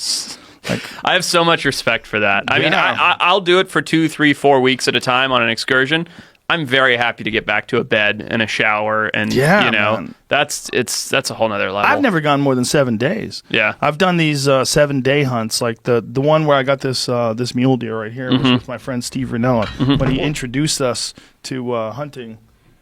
And this was in Montana, and it was October, and it got down to like 9 degrees outside. And we're sleeping in these tents, and it was wonderful. I mean, it was a fantastic experience. It really opened my eyes to real wild and wilderness, what it's like to hunt, and then at the end of this week, we went back to Billings and we got a hotel room and I got a shower, and I was like, oh my God, a hot shower after a week in the woods, like, oh. Yeah. And I was with Brian Callen, and me and Callen was like, how goes that shower? Like, oh my God. It's not what you think. The best thing ever. It's the most amazing shower ever. You don't appreciate showers because you get in them all the time. No. Especially in California, because it doesn't get 9 degrees here. Right. So being outside, freezing your ass off, but also having the reward of like actually shooting a deer, and then we ate a lot of it that night, and we were cooking it over the fire, and then the whole trip was done on the Missouri Breaks. So we're on the Missouri River, and so we took the river 40 miles. Oh wow, canoes? Yeah, canoes, and and we had all our cargo and all our shit in there, and we're rowing, and so just a long ass journey. It was pretty intense. Yeah, and to go back to civilization after that, it's like you appreciate civilization, because most of the time you don't appreciate it. Like, it was a janky little hotel in Billings, but to me it was like a palace. Totally. It's like, look at this walls. bed. Yeah. Look at this blanket. Oh, luxury. A television. Well, I don't mind if I do. I know the feeling. Yeah. I'm on your page for that. I like returning and like decompressing, and then for me, it's like within a couple of weeks, I'm like, all right, ready to go for the next one. I go back to not appreciating the comforts of home, and I'm like ready to go again. Well, you've probably developed like a taste for both things, right? For sure. Yeah, for sure. That's cool though. Like you're experiencing so many different facets of life on Earth. Like, you're going to all these different environments and ecosystems. You're in the water, you're on the land, you're in jungles, you're on islands. Like, you're living, man. You're fucking living. Thanks, it's man. very cool. I admire it. But it comes, like your buddy, who got the diseases from the Congo. It comes with its costs. Like, we were in Borneo this year, and we were at a research station in the middle of the jungle, and I don't know enough about bee ecology, but it was like bee season. And I mean, you should see some of our videos on Instagram. It's like, I'm talking about covered head to toe in bees. We were taking like 40 to 50 stings on average per day per person, and then it's just so miserable. 40 to 50 a day? There's 8 hours in a day. Yeah. So you're literally taking stings all day long. Well, no, it's worse than that, because we were only at the station in the morning or evenings, right, before waking up or going to bed. The rest of the time we're out in the field not taking stings. So you're taking like 25 when you wake up and like 25 before you go to bed. Oh my God. It's like, ow, ow, ow. It's just I'm saying so there's 8 hours in miserable. a day as if a day is a work day. That's hilarious. Right. So when you're doing this, is there a way to prevent it? Is there, like, can you use like a repellent or nothing worked? We like put like scarves over our heads, and and that's and these just are one bees, instant. not hornets, right? These so are every time they bees. sting you, they die. Yes, but then when we were on getting that caiman, we encountered hornets that put my cameraman into anaphylactic shock. They were so bad. Oh, great. Yeah, so it comes with its costs, which I think my point was, it makes you appreciate the comfort so much more when you get back. See that tarantula hawk in that little glass vial? I did. Yeah. I was picking it up right before you walked in. My buddy Maynard sent me that. Yeah? Yeah, We it's have from these his here. farm. Yeah, he's got it from Arizona, man. Yeah. That's from his he owns a vineyard, and he's got a farm in Arizona, and he was telling me about these things, and got a dead one, sent it to me. They're super cool. Look at the size of that fucker. It's a bird. And they come out of holes in the ground, hunt tarantulas. Like, you know their story, right? Yeah. Well, tell everybody. Yeah, so I mean, the tarantula hawk, it's a parasitic wasp, right? So it comes out, it hunts for tarantulas, it lays its eggs, I believe, in the abdomen of the tarantula, and then the eggs hatch and explode out of the tarantula, and that's the life cycle. Nature, you cruel bitch. Right? You beautiful, fantastic, complicated, cruel bitch. It's insane. Oh my God. I'm sure you've seen the video of those hornets that visit this beehive. They visit a honeybee hive and just start, these Japanese hornets, and they just start chopping off the heads off the bees. No way. I don't know about this. You don't know about this? No. I can't believe I'm telling you about animals. Teach me, Joe. Oh my goodness. There's a certain species of hornets that flies into honeybees. I think it's Japanese hornets. They fly into these hives of honeybees and just decimate the honeybees. They cut their heads off with their mandibles, like chomp, chomp, chomp, and they're so much bigger. So they fly in, and there's this slow motion video of these enormous hornets flying in and decapitating thousands and thousands of honeybees. So what's interesting is the honeybees, they're so outsized. I mean, the hornets are literally like 50, 60 times larger than them. You see it there. They're just, maybe that's not the right number, but they're much, much larger, and they're much more powerful. But the honeybees figured out a strategy to kill the hornets. And what they do is they surround them. They get on top of them, and then they beat their wings. They all generate heat. And then they kill the hornets with the heat of their body. That's unbelievable. Unbelievable. Yeah. So here's this thing that's decapitating everyone in your little village, right? And so you have to jump on top of it and flex. And heat it up, right? Heat it up. Yeah. But the fact that they were able to devise this strategy, see, look how they do it, man. They just grab a hold of these bees and just decapitate them. It's unbelievable. They have these horrific faces, right? These giant mandibles. Yeah, I can see that. And they just swarm in, and they just, look at them, they're just chopping these fucking honeybees apart. You said it, nature, you cruel, beautiful bitch. Like, cruel, beautiful bitch. So 30 just hornets versus 30,000 bees. Do you know why the hornets are doing this? Are they getting honey? Probably or want the larva. The larva, yeah. Yeah, they probably want the larva, or they want the honey. They want something. But look at all these dead fucking bees with no heads. Bizarre. It's crazy. It's nuts. I mean, it's just so weird. Right. That you know, that nature devises these sort of strategies to prevent overpopulation, and that there's this balance that takes place where, you know, the bees are threatened by something that's very bee-like. So you see how they're getting on top of them? Yeah. So that's their strategy for dealing. They all get on top of him. See, you see a bunch of them now, and he's trying to get away, but he can't fly away. And so then they swarm, and then they eventually kill him. So you think that actually like cooks the wasp? Something, it overheats their body, and look how many of them are on there. Yeah. There's something that it does where it overheats their body. Wow. I mean, look at the size of the size comparison. They're so much bigger. Imagine if you had that hornet, you know, that was 6 feet long.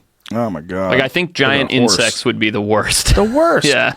The worst, I think, would be praying mantises. They scare the shit out of me. We've been on a praying mantis kick lately. Been watching them kill rats and everything. Hummingbirds. The hummingbird one is the wildest one. They sit by a hummingbird feeder, just sit there not moving, and the hummingbird comes to feed, and they just spear it. Snatch them. It's crazy, They're right? so strong for their size. Yeah. You know, there was one with a mouse, and the mouse is so much bigger than the praying mantis. But the praying mantis just jacks this mouse. It's crazy. It's wild. It's is. a wild creature, man. Yeah, they're amazing. Really, really cool looking, though. I see them all the time. I find them all the time when I'm running. I find them here in LA, right? Oh yeah. They're all over the place. Yeah. No, they're amazingly cool and very diverse. You know, there's huge ones, there's small ones, they're spread out all over the world. They're an amazing group of animals. And what is this? One got a snake? Snakes. This is lots of them. It's like a highlight video. Oh my God! Look at that. He's got a fucking snake. Yep. I think we can't even imagine how strong they would be if they were our size. No. I think they would run right through walls. Oh yeah. They would. I mean, look at this fucker. He's taking on a giant snake. That snake is like 2 feet long. And he's a little ass praying mantis, and he's fucking it up. He's literally eating it. Yeah. Yeah. Just pulling chunks out of it. They're insane. And they have such crazy eyesight, and like They're literally covered in body armor with their exoskeleton. Like they're amazing. Well, they seem like what you would think of as being like a horrific animal that lives on another planet. Totally.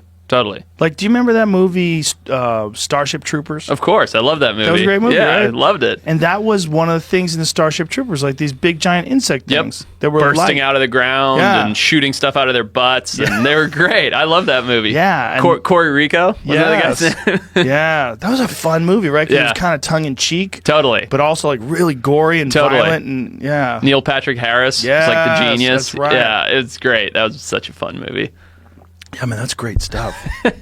It's like we're really fortunate that those things are small. That all insects are small. We would be on the menu otherwise, no doubt about it. Like they're two, like indiscriminately perfect hunters. Big, predatory insects. Is there a history on the fossil record of enormous bugs? Like isopods and things like that, but I can't. Not that I know of like 6-foot-long praying mantises. It's weird how things sort of figure out what size they should be. You know? Just based on what the environment can support, right? And what their lifestyle supports. Like island dwarfism. That's insular dwarfism. too. And there's insular gigantism as well, right? It exists in both spectrums. Like if there's tons of prey and something gets there, it gets bigger and bigger. If there's not enough resources, it gets smaller and smaller. Do you know about the lions that are in a very specific part of Africa where the river branched off and left them on an island with only buffalo? We discussed this last time. I don't know if it was on the podcast or in the back there, but that's how I learned more about it chatting with you last time. I remember we looked it up. There's a great documentary for people who don't know about. It's called Relentless Enemies.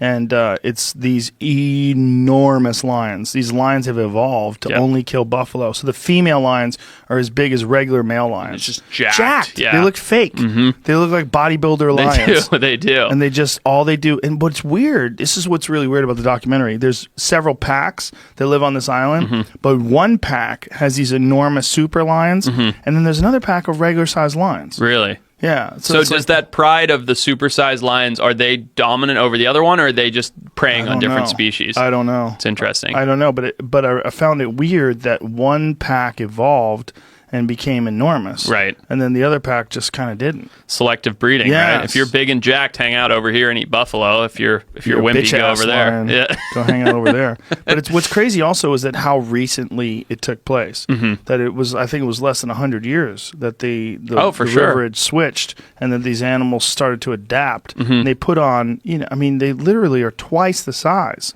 of a normal female lion. It's crazy. And it's huge. But also, they're only eating buffalo. Right. I bet if you ate water buffalo every day, you just get jacked by default. I'd look like The Rock. Yeah, you would, bro. You should do it. It's carnivore month coming in July. I think those things often rise and fall, and we're in a state where we understand it. What I mean by that is, so the river changes. You've got nothing but lions and buffalo. Lions get bigger and bigger and bigger. Eventually, they get to the point where they wipe out all the buffalo because it's not sustainable. Then the lions collapse. So what's cool is that we can actually see that in action, right? Over our lifespan, we can see this generational change in the lions. It might not collapse. It could last tens of thousands of years, but it's interesting that you can actually see it taking place. It's evolution in action, basically. Yeah. There's a documentary from the BBC about the Congo that gets into that, and they talk about how quickly the rainforest had grown, and what used to be grasslands became this enormous, dense rainforest, and a lot of these animals that were plains animals had to figure out a way to survive, and so they adapted. And they were talking about the diker, that little tiny little antelope deer-looking thing swims underwater for as much as 100 yards and eats fish. Isn't that crazy? They've got exactly. I mean, you just summed it up. It's nuts. A fucking antelope that eats fish, right? And can hold its breath and free dive. God, nature's crazy. Nature is metal. Have you always been fascinated by nature? I mean, you obviously are now, but what a perfect career you have. Yeah, I mean, I feel like I have the perfect job, and I have. From when I was a little kid, so growing up in Zimbabwe, my family owned safari businesses. That was what we did. But when you're a little kid in the bush in Zimbabwe, you can't just go out running around, so you're kind of stuck in camp. So I'd be the one flipping over logs and grabbing earthworms and catching snakes. And the way you just said can't, I heard South Africa. There you go. It's the hard A's. Every now and then it pops out. Yep, it's the hard A's. You mostly blend in. I try. But yeah, no, I started young, and it's just been my driving force since I was a little kid. That's so cool. Yeah. Well, it's such an amazing subject, and there's so much to look at. You will never run out of things to study. Never. I mean, and you never stop learning. Like today, I learned about the wasps and the bees. Like I consider myself pretty well read in the field of wildlife. That's all new to me. I'm going to go home. I'm going to Google it. It's just so fantastic. It never ends. Do you know about the bees in Nepal that make psychedelic honey? I do. Yeah, I do. Wild. And how they harvest that honey? Yes. Yeah. Dude, pull up like some video or some images of that, because these guys are risking their life to trip balls on this crazy honey. Yeah. What are they, what's the pollen that they're getting it from? What are they getting that's I don't causing know. it to be psychedelic? All I know is what you just said, which is it's the pollen that they're creating the honey out of that is making it psychedelic, but I don't know what it is. I want to trip balls on that honey. There you go. Can you imagine? Go lick some honey off a cliff in Nepal and see what happens. It must be really good. You know, I mean, if you can get honey other places, but this honey makes you trip, I wonder what the actual, like, psychoactive substance in the honey is. No idea. I've never even looked into it. Yeah. What does it say, Jamie? But these guys, they've apparently decided it's worth rappelling down the side of these mountains because it grows off the side of cliffs. Yeah, it looks like big like shelf fungus. It like grows out horizontally off these vertical cliffs. Yeah, and as these guys are harvesting it, right, they're hanging on ropes from cliffs, getting lit up by bees, and then popping psychedelic honey in their mouth. They're like, it's worth it, man. Do do do do do do do do do. Now, when you got something? The speculation on it was that maybe the higher altitudes allow this neurotoxin to develop called gray anotoxin, which is in it. It's called like red honey specifically. Ooh, well, you can buy it? It says the potency diminishes over time, so it might not last that long. You got to get it fresh. Right, yeah. Interesting. White rhododendrons have... rhododendron. Click on that again, please. We have rhododendrons, probably different family here, as pretty plants around California. Oh, it's just that's just a descriptive of the actual but plant. It might be that specific one in the altitude because it stays up there, lack of oxygen. I don't know. So it's exported from Nepal to Japan, Korea, and Hong Kong. The red honey is prized for its purported medicinal value and intoxicating qualities, and are attributed to this gray nanotoxin present in the nectar collected from white rhododendrons. The Gurung, am I saying that right? Gurung people in Nepal are renowned for their use of this mad honey. Dude, we need to buy Mad Honey. That's great. Is Mad Honey for sale? See if we can buy Mad Honey. That should be the name of a band. It's a good name. That's a good name. That's a great band name. Yeah. Mad Honey. Ladies and gentlemen, Mad Honey. They come out frothing at the mouth. There it is. I think this. Where's is the Mad Honey, bro? Let's see. Come on. Mad Honey safe. I don't want to know if it's safe. I just want to know if I can get it. I'll take a chance. Buy Mad Honey. Here we go. Come on, baby. Amazon. What do you got? They're MadHoney.net.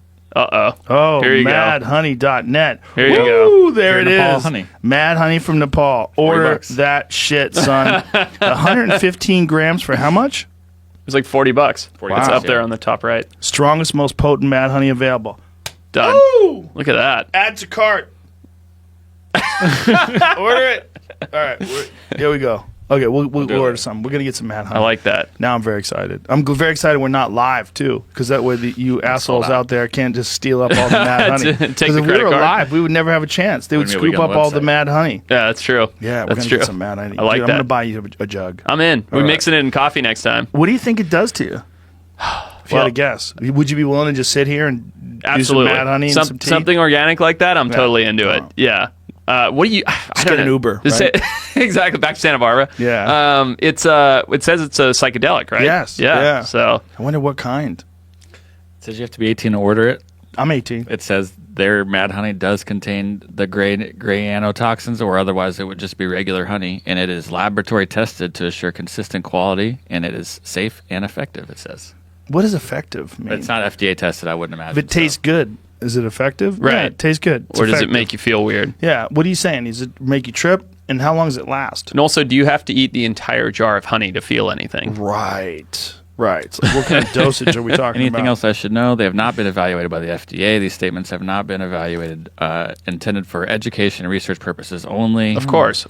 Dude, I'm all about education and research. There's some R&D going on and some honey over here. Yeah, but it's these parts of the world where people are willing to harvest things like that. Like, how did they figure that out? Who was the first guy that's like, you see that fucking beehive up there? Right. I'm going to get some of that honey, dude. Right. I'm going to dangle off a cliff. Yeah. Like, good luck, my friend. I was saying this the other day to some buddies. Who was the first guy to figure out caviar?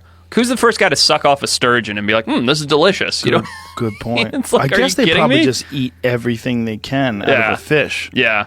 And if you catch a sturgeon, man, the whole village is eating. Yeah, I mean, some of them 9-10 feet long. Dude, they are so big. My friends John and Jen, they live in Alberta, and they went sturgeon fishing, and they caught them and put them on their Instagram page.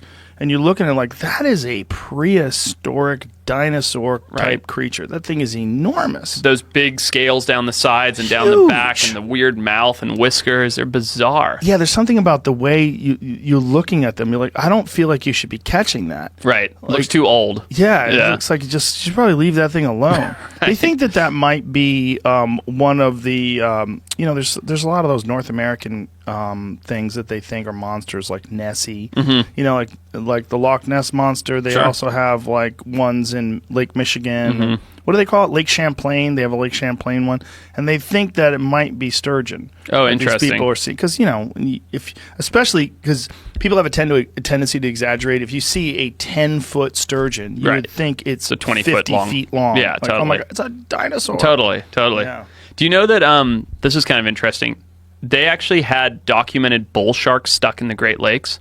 Yes, I'd heard about that. It's pretty amazing. Yeah, that is nuts. Sharks swimming 1,000 miles from Louisiana up rivers and getting stuck in the Great Lakes. Well, they're one of the rare sharks that can breathe fresh water, right? Catadromous. Yeah, so That's they go. what it is? Yeah, in and out of fresh water. They go through osmoregulation. They can get the salt out or in whatever they need, and then go into the rivers, spend time in the rivers, go back into the ocean to hunt. The inspiration for the movie Jaws was apparently bull sharks in New Jersey, a series of attacks in fresh water on a river system. Right, but near an ocean, I believe, right? Like at a river mouth. Yeah, that was my understanding as well. Yeah, these people were going into the river, and these bull sharks were killing them. Right. Like, in a river. Yeah. Like, what? Nowhere is safe. Nowhere is safe. Well, they're really aggressive, right? Yeah, they have the highest testosterone of any species of shark, and so they're just jacked up and they're like, they're just ready all the time. Like they're bullish, and their shoulders are kind of arched over, and their pecs are locked, and they look ready at any time to just snap. Yeah, they found them all the way up in like Illinois. Yeah, it's crazy. What the fuck? Like, think of the temperature in Chicago right now. Oh, and the shark swims all the way up there, cold-blooded monster. Yeah. How did they get into the Great Lakes? Well, they used to go up the Mississippi River, but I think with all the locks that are there now in place, I think the idea was that they got stuck there when they were building the locks, and then they died out over time. When was the last known sighting of one? I think 2 years ago. Oh, there you go. And I find them. There's been one found in Iowa, Texas. Iowa? How the fuck is a shark getting to Iowa? Imagine, we lost Billy. He got bit by a shark. What was he, surfing? Right. No, he was in Iowa. Right. He was plowing corn and got killed by a shark. Billy might be an asshole. Yeah. In Ohio, they found him. Really? Yeah. Ohio? Sharks in Ohio. What? How do they get in Swimming Ohio? Up the river. I mean, all those rivers are connected. Yeah. God damn, that's amazing. Right? Nature finds a way. Whenever I look at those videos of bears catching salmon as they're jumping up the river, like, what was the first salmon thinking when it decided, hey, I'm going to go up these rocks back to the place where I was born and spawn there. Put a target on my back. Yeah. And then, this gigantic fucking bear waiting to catch me in the air. Right. Like those images of bears catching them with their mouths as the salmon are flying through the air, trying to make it up the... But it's so weird. Like, what a weird system. It's like nature's assuring robustness. They're assuring that these fragile fish don't make it. Because in order to be able to make that trip to the ocean and back, to get through the rivers and streams, to survive, you have to be rugged. Right. And so they're ensuring it. Yeah. So they're going upstream, swimming against the current. Right. Oh, and by the way, here's a fucking 1,800-pound bear looking to eat you. It's amazing. It's crazy. It's so cool. But that is a viable system. This is the system that's been in place forever. Right. So strange. Right. And that we can destroy that so quickly. Oh, yeah, we put man. one dam in, and that ruins that whole ecosystem for that river and the bears and the salmon and the spawning. And we can remedy it. We put salmon ladders in and yada yada. But it's interesting that everything seems so tough, as you just said, and at the same time it's so fragile because we do one thing, like put in a hydroelectric dam, and it ruins the entire ecosystem. Yeah, we were in Seattle, and in Seattle there's a place where you can go, and it's like underneath this bridge, and there's these clear plexiglass walls, and you can actually see the salmon making their way through and up the river. And they were explaining how they had put dams in and didn't really understand the consequences of putting these dams back when they did. And then all these salmon would go to the mouth of the river where they thought they were going to go upriver, and it would be blocked. Right. And they they were would be stuck fucked. there. And they just died, and they Right. didn't breed. And so the population drastically diminished. These salmon died in the harbor. Yep. Like really wild stuff. Yeah, it's crazy. And that supports, like that food source, that protein supports not just like the bears and the birds, but like the whole river's ecology, right? Like the river, the algae that live in the river, the little bugs that live in the algae depend on those salmon dying up that river and fertilizing the river. Yeah. So it's like the whole thing is so interconnected, and then, one little thing and poof. That is really crazy. Did you see that video of the octopus that had captured an eagle? That captured an eagle? Yes, it was in Vancouver Island. No. The octopus had captured an eagle and was trying to eat the eagle, and these fishermen saw the struggle and released the eagle from the grasp of the octopus, which to me is like, here it is right here. Holy crap. That eagle's like, fuck, help, bro. Help. Hello? Well, help. Like, to me, it's weird. It's like, why are you getting involved in this? Right. It's not like Right. like people want to think that eagles are an endangered species. They are absolutely not endangered. You go to Alaska, they're like pigeons up there. There's There are a lot of up them. there. It's giant Pacific octopus. They're amazing, those beautiful animals. octopus. Yeah. But that's the thing. It's like I kind of like octopus more than I like eagles. They're much smarter. They're way smarter. Yeah. Yeah, they're really interesting. I mean, I love eagles too. Right. But you kind of got to lay it play out. Look, if I saw like a lion, that eagle might not make it anyway. Look at him. Right. He's fucked. He's He's on all the half side of drowned. the water going, what happened? What happened? The monkey people saved me from the kraken. Yeah, he was, I don't even know how the octopus got him. But what octopus can do is nothing short of spectacular. We were talking about my friend Remy Warren earlier, and he had a show on television before called Apex Predator, and it was basically they would study apex predators and the different strategies they used to be successful as a hunter. And when they did the one on the octopus, he was in here and he was like, dude, they're from another planet. Yeah. He's like, that is the way they change their texture and their color, and the way they do it instantaneously to adapt to their environment and how well they blend in. They're so interesting. I think they're the most alien creature that exists on planet Earth. Yeah, I agree. There's a new documentary out on, I think it's PBS, called Making Contact, that's just about octopus intelligence. There's this guy, he's a fisheries biologist, and he gets an octopus and basically lives with it in his living room. Like, he figures out that this thing likes being petted, like it knows how to... It's the diverse array of things that this thing can process mentally. It's like on par with like what chimpanzees do.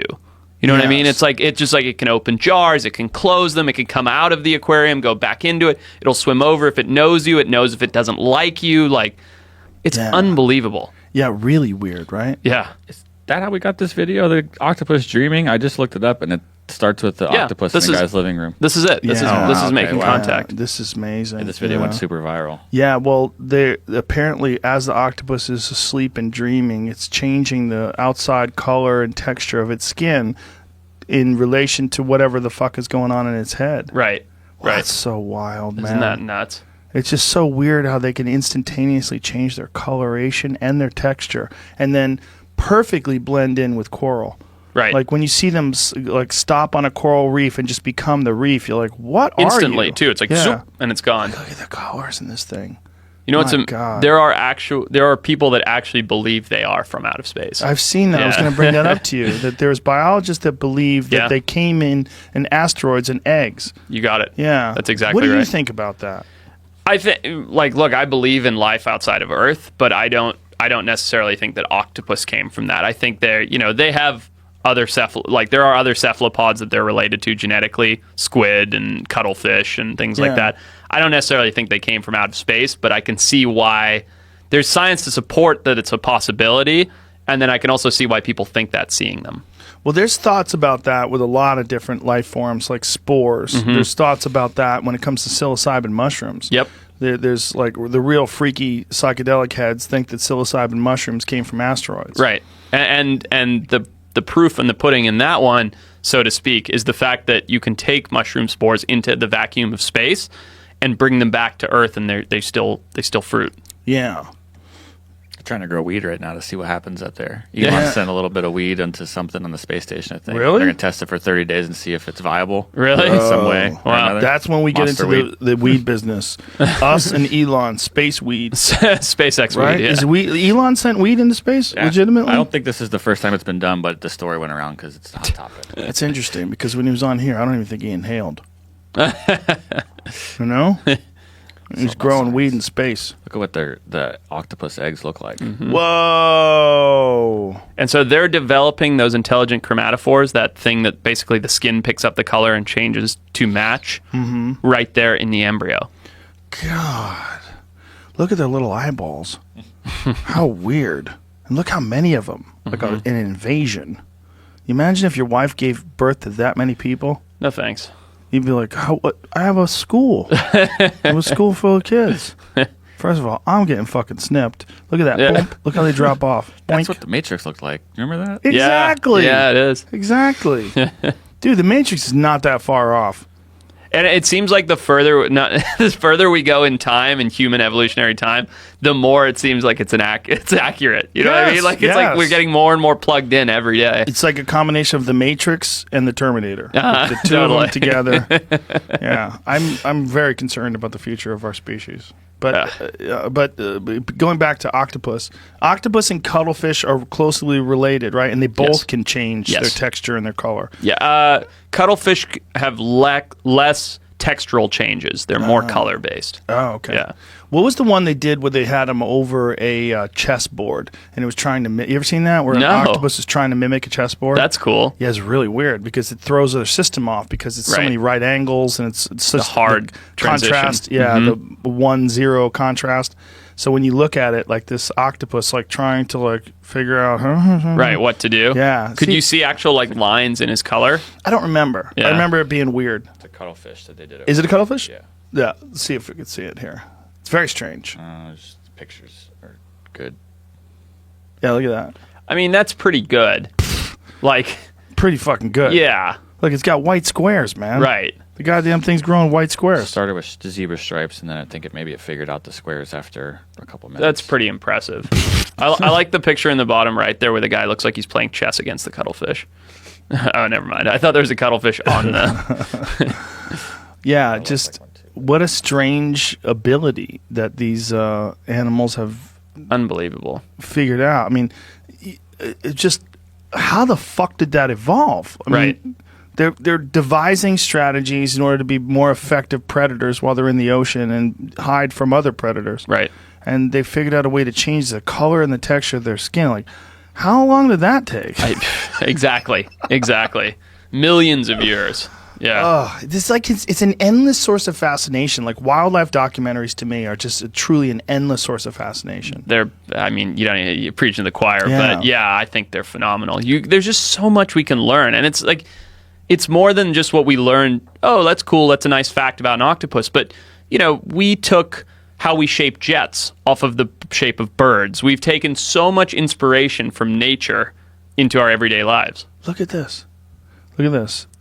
Squid skin.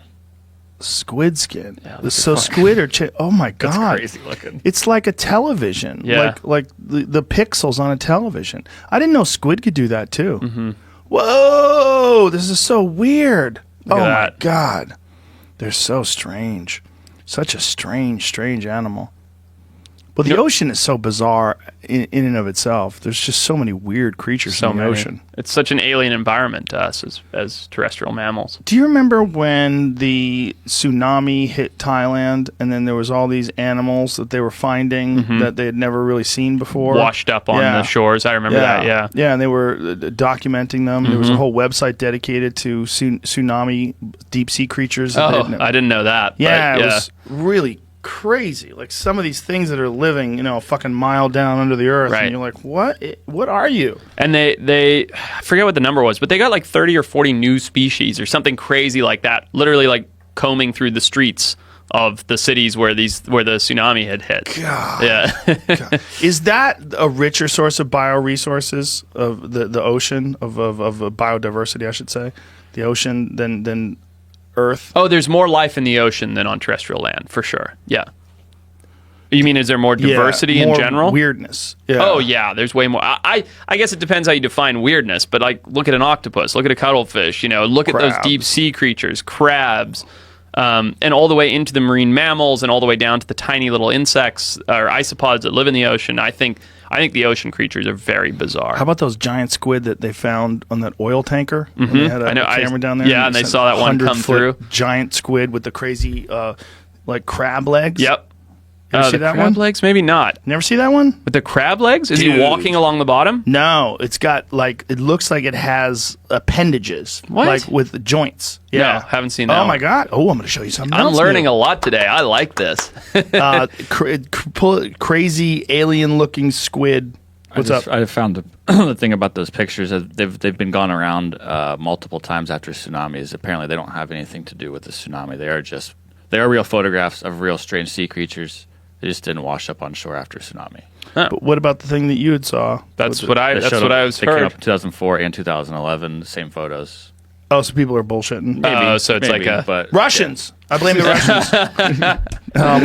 Russians. Go to pull up that alien squid discovered near oil rig. So they had a camera deep under this oil rig, and they spotted this thing with these insane long appendages. Look at this. Oh, whoa. Yeah, that's different. That's not what I thought you were talking about. Look at the fucking length of those. What are those things that dangle from it? What'd you call those things? Tentacles? Legs? Tentacles, legs. What is it? But look at the legs on it. It's like an insect. Yeah, that's very bizarre. See how they have very obvious bends. Video courtesy of Shell Oil Company. Doing a good job for nature. Yeah, right. I see the deep. There's another one. Is that another image of it? Other thing. But look how weird it is. How it has clear bends. Like when you see that thing underwater floating around like that looks like an alien. Totally. That is our exact kind of depiction of what an alien species is. Go to that green one right next to it. Look at that. Look at that thing. It's crazy. Man. I mean, if you saw that underwater, you would shit your pants. 100%. 100%. And it's 100 feet. Yeah. It's huge. It's nuts. I mean, is it that big? How big they say it was? Am I making that up? Didn't they say the tentacles go crazy long? It looks like it. Yeah, they said the thing was enormous, but that the length of the actual tentacles or whatever the fuck it is was really long. So strange. And this, before they got this video footage of it, they didn't even know something like this was real. And there's like a lot of those where you get these deep sea cameras and you're like, oh, there's a species we haven't ever documented before. So it's in the Gulf of Mexico. They caught it at a depth of 7,800 feet. But does it say how big they think it is? You could just type in that Magna Pina squid size. Big fin. Look at the fucking... Just how weird it looked. Like the way that the head of it sort of pulsates and moves with the waves. It's like a Steven Spielberg creation. Yeah, there's that, and then there's also a puppy. Right. That's how diverse life is. Okay, the length is up to 15 to 20 times the mantle. 26 feet. 26 feet. Okay, that's or pretty more. Big. Or more. Yeah. Well, giant octopuses too, right? Giant squids were thought to be bullshit until fairly recently, right? Correct. Yeah, I don't know when specifically, but they've found a few that have washed up, and then they got some actual footage of some. That's what I thought you were talking about on some rigs.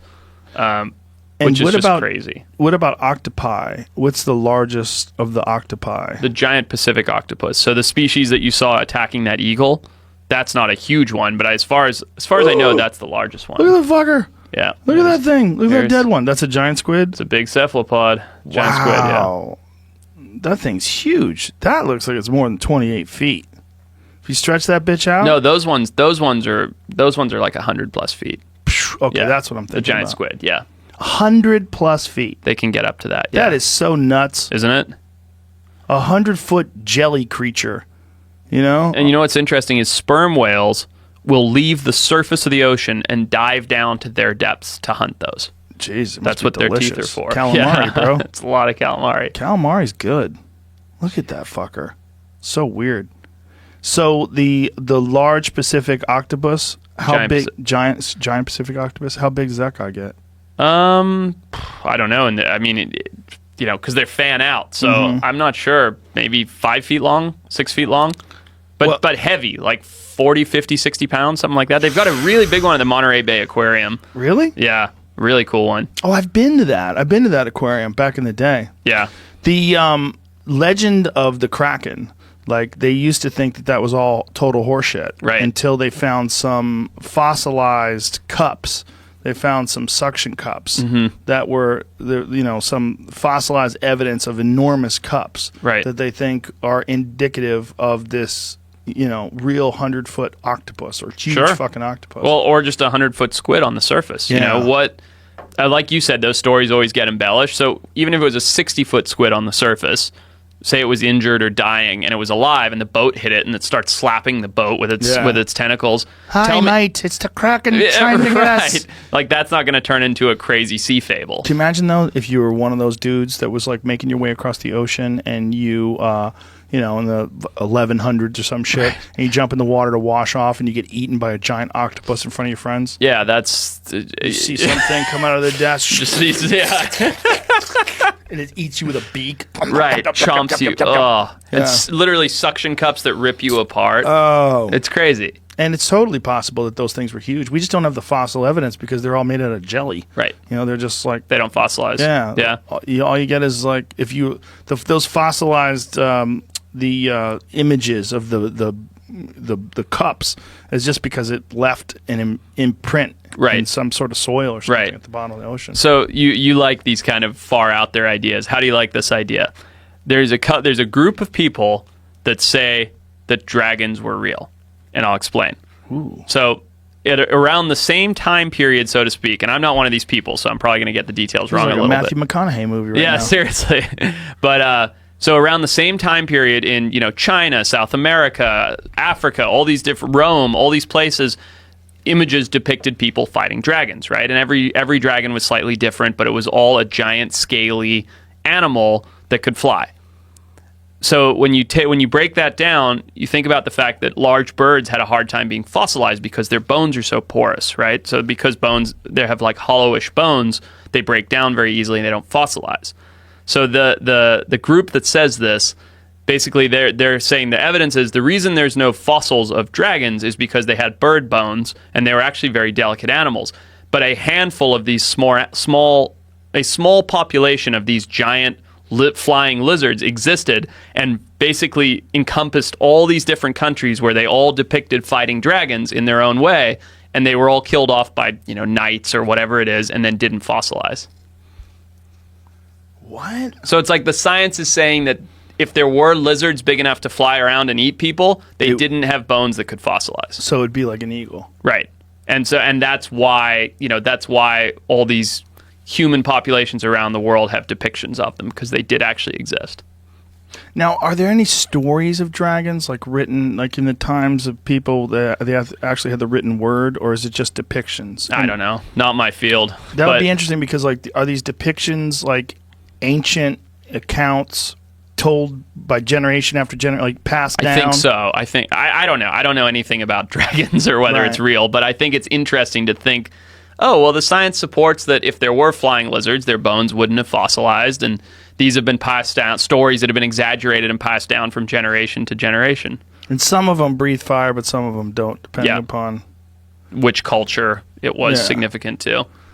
I wonder what the fire is supposed to represent. Or they're just people are full of shit. Probably that one. Yeah, it's probably made it sound even cooler. Yeah, exactly. Right? Not only did I kill him, he was trying to burn me. Do you think that? Do you hold any weight? Do you think that holds any weight? Like No, there was actually dragons? I mean, we know there were large flying lizards during the times of dinosaurs, right? Right. The only weight that it could possibly hold is that like a few of those somehow survived much later than we previously thought. But I think that there were dragons attacking human beings and civilizations? No, I don't. But it's still interesting. It's so much cooler if there were. Right. And like the fact that we know that pterodactyls did exist, that's cool. Right. It would be way cooler as if they existed with people. Right, 2,000 years ago. Why is that? But why is that so much cooler to us? I don't know. It's like people would dedicate giant chunks of their life trying to find out if pterodactyls did coexist with human beings at one point in time. They really would. Absolutely. Imagine if there was like 100-foot pterodactyl snatching kids. It'd be terrifying. Oh my God. Would you know about the moa eagle? Yeah, the Haast eagle. The Haast, exactly. Yeah. So I call it moa eagle because they used to attack moas. They with weren't the Haast that eagle. big. No, but they did supposedly snatch Maori children. Yeah. But when I Googled it, I remember I think the large ones were like 40 pounds or something like that. I don't think they were that big. Is that all it is? Yeah, like an eagle is really light. Right, but their wingspan is still enormous. Yeah, I mean they have incredible power. Like when you see an eagle snatch a salmon with its claws and fly away with this 10-pound salmon, right? And I mean that's insane. It is, because that salmon probably weighs more than it. Right. Like birds are weird, right? They sit on you like, oh, you're not very heavy. No, they don't weigh anything. And again, that goes back to that whole hollow bone type thing. Right. That's why chickens are strange because they're fat. Yeah. They weigh a lot. Like you pick up a chicken, you're like, you fat fuck, you can't even fly. But bird, like a hawk, fairly light. Yeah. For what it is. Yeah. Yeah, I think was the biggest Haast eagle. How big was the Haast eagle? But they were hunted by people. Right. Because they posed a threat. Right? And because people hunted the moa to extinction, that giant bird that that the Haast eagle primarily preyed on. And so the twofold kind of made them collapse. Yeah. Large, gigantic, ancient things. 8.5. Let's see. Wingspan for a female is typically 8.5 feet, possibly up to 10 in a few cases. Why female? I'm trying to talk That's about just dudes, the first thing bro. I see. I want to know about the big dudes. Males 25 pounds, females 31 pounds. Oh, females are bigger. Yeah. Matriarchal Largest society. female could have been 36 pounds in mass. Yeah. But That's still, not that big. But a 10-foot wingspan is pretty huge. Oh, huge. Yeah. I mean, and, talons, they've got, I don't know, but they had to have been enormous. They're Yeah. just flying knives. Yeah. Well, you've seen the videos that the Mongols use where they train golden eagles to kill wolves. And they fly shoot down. them out. And yeah. It's crazy. It's unbelievable. They fuck up wolves. Like, they're way smaller than a wolf. Oh, yeah. And the wolf has zero chance. Right. They swoop down and grab a wolf by the back of the neck and just fuck him up. Isn't and it crazy? Hold it on. The wolf's like trying to get away, and they're just killing him. And I believe, maybe it's not Mongolian culture, but one of those, falconry cultures, you have to, like, as a teenage boy or something like that, your rite of passage is to go climb the cliff and take the chick out of the nest. Whoa. And it's like this crazy process where, a number of kids die trying to get to the eagle chick, and the ones that come back, that's their bird for however long the bird lives, or I don't really know the whole process. That's right out of Avatar. Isn't that nuts? Right? Yeah. That's bananas. You got to steal the chick from the nest and raise it? Who figured that out? Who figured out you're going to train a fucking raptor? I don't know. Like, how weird are people? Yeah. That they figure these things out. And someone was the first. You know what I mean? Someone was like, I'm going to go get that baby bird. You know what he probably did? He probably got high off that honey. He said, I'm going to keep climbing. That's right. I'm going to get me a fucking bird and have the bird do all the hunting. That's right. Everyone's like, you're crazy, man. Bro, you can't have a bird do the hunting. When I was in Venice this summer, there was a guy that had a hawk that he had trained that was sitting on his arm, that he would stand there to keep the pigeons from disturbing all the customers that were eating in this restaurant. No way. Yeah, because the pigeons in Venice are so aggressive. Yeah. That this place we were staying at called the Gritty Palace, which is this beautiful old hotel in Rome, or in Venice rather. And now like up until really recently, I think the water subsided, but it was up under like 4 feet of water in the lobby. I saw the flooding. Yeah. Shit's changing. Gotta Sure get out is. of there, folks. Yeah. But this guy was standing there as we arrived with a hawk on his arm. And I think it was an American hawk that he had trained, and just to keep these pigeons on check. because the pigeons would see the hawk and be like, fuck this, and they just get out of there. Would he send them, or he was just standing there all day? I don't know. Maybe he did, which would have been dope. Right. I would have loved it to see a hawk jack a pigeon while I'm eating linguine with clams. Right. You're like, well, this is perfect. Yeah. Yeah, look at this hawk. No, these are falcons. Oh, those are falcons. These guys are Planes. They take them on the planes. Are these emotional support falcons? I think so. That's hilarious. It literally says plane with emotional support falcon. Here's one with a lot of them on there. What? I don't know if they're transporting them or where they're going. Fuck out of here. Imagine being on that flight. You'd be like, listen, man, I'm going to wait for the next flight. I'm not flying with a bunch of fucking birds that are wearing masks over their head. They have like execution hoods over their heads. It does look like that. It's so strange. But it's humans are so weird in our ability to domesticate and capture animals. Mm-hmm. But there is evidence that other animals do it too. Have you ever seen the baboons that raise dogs? I know what you're talking about. Yeah, there's a couple different primates that have basically had pets. They steal dogs and then bring the dogs and feed them and put them in the camp because the dogs will bark when things are coming, so they can sleep. So they can eat and sleep. So the hyenas just hang out with these dogs. So the dogs become like their buddies. Isn't that crazy? But they steal them, and they literally know that if they get this dog and bring it over here and then feed it, the dog will be like their guard dog. This is my pet. Yeah, which is what we think happened with humans and wolves, which sort of fostered this relationship with people and dogs. Exactly. Yeah. But these hyenas have figured that out. Isn't that nuts? What the fuck, man? How are hyenas figuring that out? Have you read any of Sapolsky's work on baboons? I don't think so. Robert Sapolsky is a fascinating guy. He's out of Stanford, and I found out about Sapolsky initially because I became obsessed with toxoplasmosis. That's that cat parasite that alters the behavior of rodents and makes them attracted to cat urine. So that it actually makes the rodents erect their testicles and their scrotum enlarges and engorges with blood when they smell cat urine. What? They become sexually aroused by the smell of cat urine. So this makes them get eaten by cats because the only place where this parasite can grow and breed and reproduce is inside the gut of a cat. So it's crazy. So it rewires the rodent's sexual reward system and makes them lose all their fear of cats. Not just all their fear, but they become sexually aroused by cat urine. So they run around and actually chase cats. Like you see cats that are just like trying to get the fuck away from these rats that have toxo. That's insane. Right. So then it gets in the cat, and then it gets in the people. Okay. And Sapolsky, when he was studying, he found when he was, I think he was doing his residency, one of the doctors he was working with was telling them when they get a motorcycle patient in, check them for toxo. Because there's a a giant percentage of the population on Earth is infected with toxoplasmosis. Wow. And this toxoplasmosis gondii apparently changes human behavior, and it makes people more reckless. And there's a direct correlation between motorcycle accidents and infection with toxoplasmosis. And they think that what happens is, look at this rat. This rat is sexually attracted to this cat. So this rat is like running on these cats. Look at him. He's running towards them. That's nuts. They don't know what the fuck to do. Look, he's running on top of the cat. Right. Look at it. Jeez Louise. Look, he's on his back, and the cat's like, what the fuck is going on? Like, look at this. Look at him. Yeah, that's nuts. That's so strange. They have their whole brain is rewired because of this parasite. So then the parasite gets in people. It makes people more aggressive. It makes it makes them more impulsive. Wow. And they think that that's related to the disproportionate number of motorcycle accidents that are connected to people that are toxoplasmosis positive. Wow. So they have this infection and they just take risks and they wind up crashing. That's crazy. Dude! What a crazy correlation, too, to put those together. In some countries, the rate of infection is crazy. Like in France, at one point in time, was more than 50%. Oh, wow. More than 50% of the population was positive for toxoplasmosis.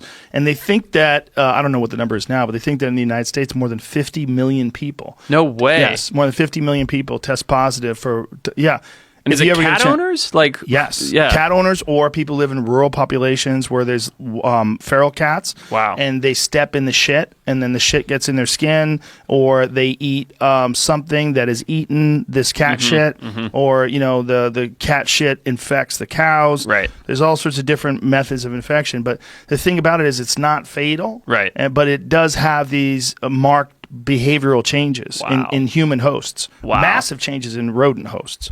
Wow. Nothing to the cat. Right. Cat seems to have no noticeable change in dormant. cat behavior. Yeah. But the gut of the cat is where they breed. Sure. It's nuts. They reproduce inside a cat's digestive system. Right. And the only way they get in there is by tricking a rat to try to go near a cat. To hump a cat. Yeah. What? Yeah. It's crazy. So Sapolsky did a bunch of work with baboons and these ruthless, vicious baboon tribes. And one of the things that they found was that these certain baboons started eating human food because they started eating at dumpster sites, and they got poisoned by poison food. Like the food was bad or it was infected with a disease. Sure. And the alphas were the first to eat, right? So these alphas died. And so the ruthless, vicious bully hyenas, or not hyenas. I said hyenas? You I meant said baboons. hyenas. I Yeah, meant baboons. You said that earlier too. But Did I say hyenas good. earlier? You're good. I got you. I blame the weed. It's goddamn weed. Baboons, sorry. Baboon populations are the ones that had the dogs, right? I said that, Yep. right? I didn't say hyenas raised dogs. You slipped one hyena in there, but I got you. I was following. Trying to keep up with biologists. So the baboons raised the dogs. The alpha baboons that Sapolsky worked with were eating this poison food, and the alphas died. Right. So they were left with a bunch of beta baboons. Right. And these beta baboons changed their behavior. They stopped being ruthless to each other. They started grooming each other, and it lasted like several generations. So he would return to Africa to study these baboon populations. Right. And there was a complete shift in baboon culture. Wow. Yeah, and he's got this really great speech on it where he goes into depth about how extraordinary it is that they we thought this was just how baboons existed and behaved, and they completely changed. Right, and it's attributed down to one individual. Well, it's attributed to several that died off because they were eating this poison food, and then the ones that remained were like the ones that used to getting bullied. Sure, and just say, let's just be cool to each other. Softer, yeah. And they became a different kind of baboon population. It's amazing. Yeah, but they got like really sick and fat from all the human food. I bet. It's really unhealthy. There's a lot of that globally, these populations of primates that depend on human food. Have you ever seen the famous obese monkey? There's a famous obese macaque. They put him in fat camp. They put him in monkey fat camp. No. He's pretty funny. What was he eating? Human garbage, basically. But there he is. Yep. Oh, it's that's literally real? on my page. Yeah. I've seen that picture. That's real? That's real. I forget his name. Oh but my God. He's so fat. Oh yeah. And look at the one behind him, super fat. Like they're just eating human trash and getting absolutely Well, it obese. looks like someone's feeding them because that human trash is cut up, cooked corn. That corn looks really... They are, and I think they've restricted it wherever this was. And it is sad because it's basically a form of animal cruelty. You're just making them enormous. But it's... Right. I mean, look at it. It's insane. Yeah, that fat fuck. He's got a lot of corn there, though. He's not aggressive towards anyone. Well. No, he's chilling. Yeah. Monkeys will fuck you up, right? Oh, yeah. Primates baboons are terrible. I mean, they can be super aggressive. And old primates, I mean, they're sweet by nature, but if, you're a threat to them, they can be terrible. Yeah, but those little monkeys will steal shit from you, too. Oh, yeah. Steal your phone. Oh, yeah. Try to get it back. They'll kick your ass. My partner in production and I have this ongoing joke where we say we're going to make a show called Monkeys Are Assholes. And it's just a show traveling the world where monkeys pickpocket and bully people and jump on trains and steal stuff. And well, they exhibit some of the worst aspects of human behavior. We see how monkeys behave, and how, chimps. We love chimps, right? Chimps are adorable when you see them in movies. They're adorable in concept, but they're absolutely vicious and ruthless, and including to each other. They gang up and they'll wage war and they'll go capture a neighboring chimp and kill him. Yep. No, they're brutal. They are. I mean, they're like a step backwards from human beings. You look at how they behave, and you're like, oh, if we had no social order, no structure, no laws, nothing. Right. This is kind of what we'd be like. But what's amazing is that we coexist. Yeah. What's amazing is that we get to see, this is probably our past. Right. Right. Like, what was it like back when humans, Australopithecus, we were like barely removed from monkeys. Right, exactly. Hanging around with them. Like, how did we figure it out? And they didn't. Yeah, I mean, at some point it was like, if we collaborate, we benefit more, right? Yeah. And they were like, if we fight, we benefit more. And it's just kind of diverged from that. Well, that's what's interesting to me is how some animals, their progress or their evolution remains stagnant, like crocodiles. They're essentially the same way they were tens of millions of years ago. Yep. Whereas humans, it's this marked change over the last 500,000 years, a spectacular change. Yep. Or 2 million years ago, the doubling of the human brain size, like really quickly, like this special moments in evolution. But then other things don't grow at all. But then you have these lions that get trapped on this island. They go, okay, we got to get way bigger. Right. And we got to fuck up these buffalo. It's the only thing we can eat. You can't fuck up a buffalo if you're little. Right. And the bigger survived, and those are the ones that bred. I mean, it's so interesting to see how this stuff sort of plays out, and that we're studying it, and really over the last only few hundred years are really getting an understanding of it. Even less than that. I mean, we're really only starting to understand it on a big picture now. Wow.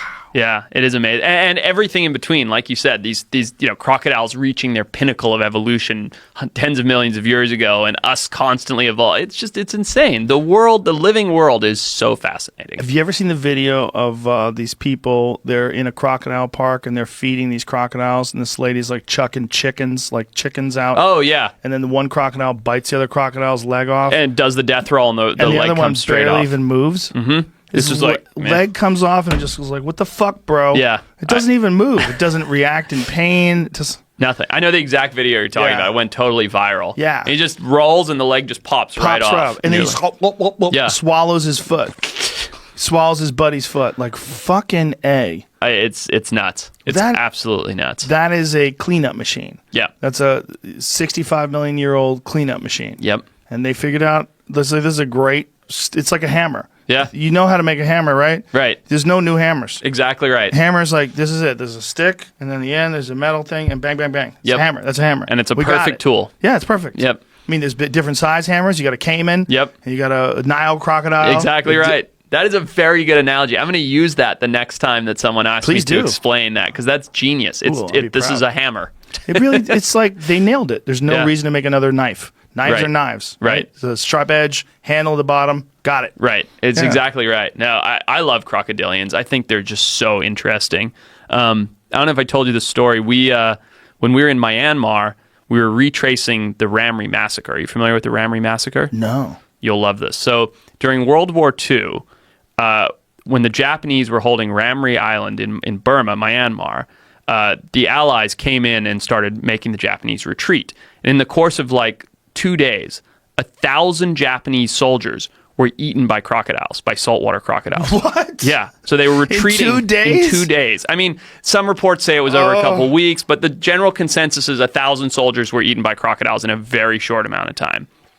And it was this kind of perfect storm of situations where, because there were all these soldiers, they were eating all the prey.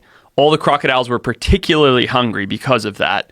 When the Allies pushed all the Japanese back into the swamps, they started screaming, and one scream would trigger all the others, just all the crocodiles to get into a frenzy, and it just wiped out this entire populace of people that ran through the swamp. And so we went and retraced these steps to figure it out. We're like, why did this happen? To try and understand it better. And while we were there, this kid got attacked by a crocodile that was 100 years old. So probably the same animal that had eaten people during World War I, or one of them, right? And we saved this kid's life. We got to the village and he had just been pulled out from this croc attack. His arm was broken in 25 places. He was torn up. He had lacerations all over his leg, his ankle, his arm. And how'd you get him out of the crocodile's mouth? We didn't. So he fought off the crocodile, basically, and then the buddy he was with fishing pulled him into the boat and got him back to the village. What a savage that kid is. He Totally. fought off a fucking crocodile? And a big one. How did he do it? We don't know. We were so focused on saving the kid because myself and one other guy had medical training, so we were stopping the bleeding and bandaging him up, and we had the only speedboat. because we had to get to this island, and this is very, very remote. So we got this kid on the speedboat and got him back to a hospital, and he lived. I think he lost the arm, but he was just going to bleed out and die right there in the village. 100-year-old crocodile. There probably was one of the crocodiles that ate the Japanese people during the ram raid massacre. Yeah. God damn. My friend Jim Shockey was in Africa, and they had hired him to hunt crocodiles that were terrorizing this one village. These people had fenced off this area where they could get water and clean and do and crocodiles had figured out a way to get through that and attack. And everyone in the village had like a bite mark here, a missing hand, a bite on their head. Like so many people had lost loved ones and friends. And while he was there, a woman who was washing clothes got killed by a crocodile while he was in the village. And these are Nile crocodiles. So these enormous, 20-foot long plus, huge killing machines. And these are, I try and dispel anybody that says to me, oh, these animals were hunting people. And I'm like, no, they were not. Crocodiles are. Do you know what I mean? Crocodiles will hunt human beings. They will lock in outside of a small village or an area that someone's collecting water. They'll spend weeks watching, studying the pattern, learning the behavior, and just wait for the perfect time where they can sink under, sit right there waiting for someone to gather water. In my opinion, they're not distinguishing that from another prey animal. They just know this thing's coming to water here at this pattern, and they will absolutely target people. 100%. They don't care if you're a person. Exactly. That's a weird thing about people. We feel like we have some sort of a deal. Right. Well, they're not really after you. Right. Sharks aren't after people. Right. Like, what are you talking They're to trying sharks? to eat. Yeah. Do you have a treaty with sharks? What are you talking about, man? Like people have this weird thing about animals, and when animals find out how easy we are to eat. Yeah. Then it becomes a real problem. Yeah, I mean, Lions of Savo, right? Those famous lions, they were targeting people. The Ghost in the Darkness. That's a great movie. Fantastic movie. Yeah. And they were targeting people. They knew that people were easy prey, and they're like, cool, we're going to keep eating them. Once they get a few meals, and they're like, not bad, and fucking real easy to catch. Yeah, that's right, yeah. It's the opposite of fast food. Yeah. We're like mussels growing on the beach. Just pluck them. Totally. Yeah. There's, about the Sundarbans in India? Yes. That's a crazy place. Crazy. I did a bit about that in my act as well, back in 2009, my Comedy Central special, where over a period of 200 years, they think somewhere in the neighborhood of 300,000 people have been killed by tigers in the Sundarbans. Isn't that nuts? I mean, it's just like that number. It's unfathomable. There was a story that I talked about in that set where there was a boat filled with 5 guys, and one tiger swam out to the boat, killed a guy, dragged his body to the shore, jumped back in the water, swam out to the boat, killed another guy. Did it with 3 different guys until he got tired of killing people. That's insane. Killed 3 people in a boat of 5. So these 2 guys lost 3 of their friends, just shit in their pants. They swim. Yeah. Oh, yeah. Tigers swim. Are crazy. And what's crazy about the Sundarbans, too, is there's saltwater crocodiles, there's tigers, there's bear. I mean, there's elephants. Yeah, there's Asiatic sun bear there. It's just like, it's this crazy little habitat. And I know a couple photographers that have been in there, and they're like, you don't see anything. It's like huge, tall tufts of grass. Everything can hide perfectly, and it's all there. And you just don't see it coming. Oh, fuck. And a bunch of people that are living in these huts and these villages. They have no protection.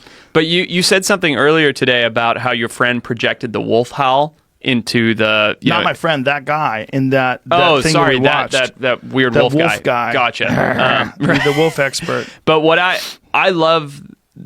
I find that those non-conflict mitigations are going to be the wave of the future, right? Using technology to come up with biocontrols like a wolf growl to other wolves, or an alarming sound, or a smell that animals don't want to interfere because of territories. I think that stuff's fascinating. It is. Yeah, I agree. It really is interesting. And I think one of the cool things about all this wildlife is that if we handle it correctly, we can make sure that these things are sustainable and they stay around, and we can still be like just marvel at their presence. Yeah. And it is possible to keep wolves here. Yeah. It's possible to keep grizzly bears here. It's possible to keep all these things here. And we really, really, really, really should. Yep. Because if you go back in time, I mean, how amazing would it be if we could go back in time and see saber-toothed tigers. Like, incredible. To be able to see some of these animals that you only see depictions of, or you see skulls of, you know, that were caught in the La Brea tar pits or something. Like, we have those things right now. We have a lot of them. And we can save them. And we have the knowledge, the power, the technology, the tools, the finance. We have all the pieces of the puzzle to make it work. Well, I think that's one of the really cool things about what you do is you broadcast all this stuff and you let people know, and you have a big signal and you show people all this cool stuff like that tortoise that you found, or like all these other different animals, and you let people know, like, this is interesting, this is exciting, and it's something that it's like it's in our DNA to be fascinated by other life forms, right? And it's worth saving. Yeah, you know, like we don't want to be sitting here, our great grandkids, Joe, sitting at the same table, you know, 100 years from now, going, man, imagine if we could have seen a grizzly bear. Yeah, you know, like, we don't want that. Well, we still have them here in California. It's in our state flag. It's in our flag, the golden grizzly. Yeah, but there's not a single one left. No, they killed all those fuckers. Yeah, possibly. I don't want to get down a weird rabbit hole here. Possibly in Mexico, the silver grizzly bear in the high Mexican Sierras. What? Ongoing reports of grizzlies. So the same species that would have been here, right, that hung out in the Sierras, traveling all the way down into the Sierra Madres of Mexico, and then in these what they call sky islands. If you're familiar with that term, I'll explain in a second. These islands of isolated habitat up in the sky where they get more rainfall and everything else. There's big tracts of private land down there in Mexico where a couple of these farmers are like, something's killing my cattle and it's not a mountain lion. And it could potentially be like half a dozen Mexican grizzly bears. Couldn't it be jaguars, though? Could be, but they're saying it's not cats. There's like reported sightings of seeing bears. Really? And if you look up the Mexican grizzly bear, you know, it was declared extinct 20 years before another one was killed. So they're like, nah, they're gone, they're declared extinct. Then 20 years later, some guy shoots one. Google Mexican grizzly bear. I need to see this. So, what'd you say? I'm trying to find some, like, this just shows pictures of grizzly bears and stuff, so I'm trying to find, like... You can add the word silver in my... Why silver? I think it's just the fur color. Oh, so they have, like, a silvery color to them? Like, oh, wow. Mm-hmm. It's a black and white photo here, so, you know, it's hard to tell. What? Those are real? Stuff. These are stuff in Chicago, but they're from Mexico. Yeah. So what year is this? That's probably World Fair time. I don't know. Wow. 1899, this says. But take a look at when the last one was killed, and then if you can find it, see where it says they were extinct, and it's many, many years later. We took this one on a parade of some sort. Whoa. Look at that fucker. 1960. 1960s, yeah.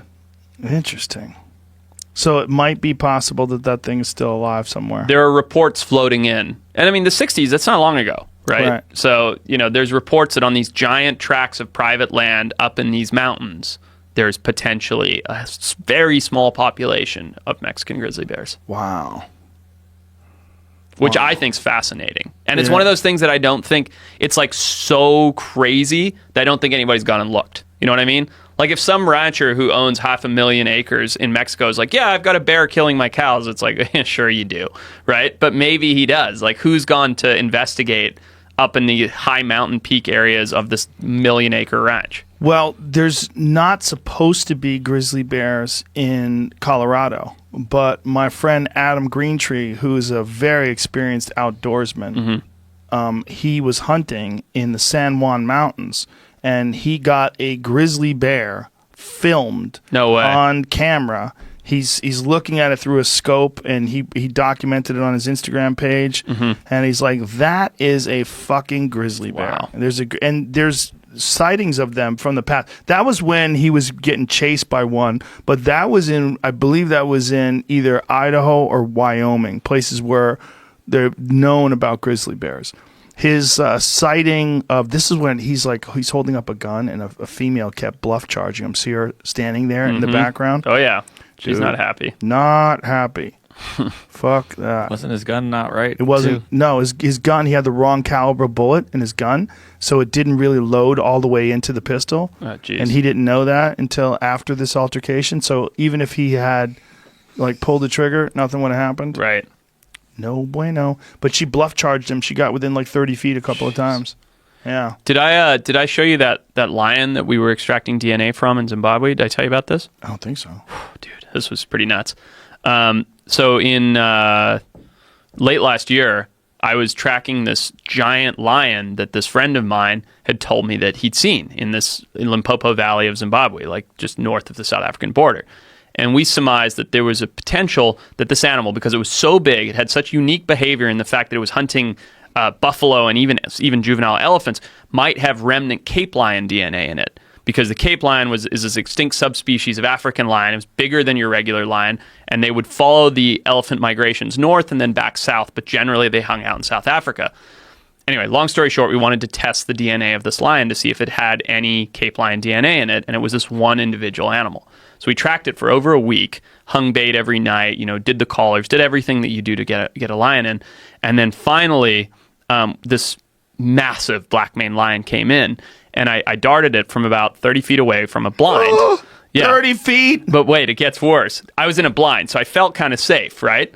But when I hit it, I had dosed for, and it wasn't even me, we had a vet with us, he had dosed for a regular-sized African lion. So the animal takes off running as I hit in the back rear quarters, and we trot after it on foot looking for it.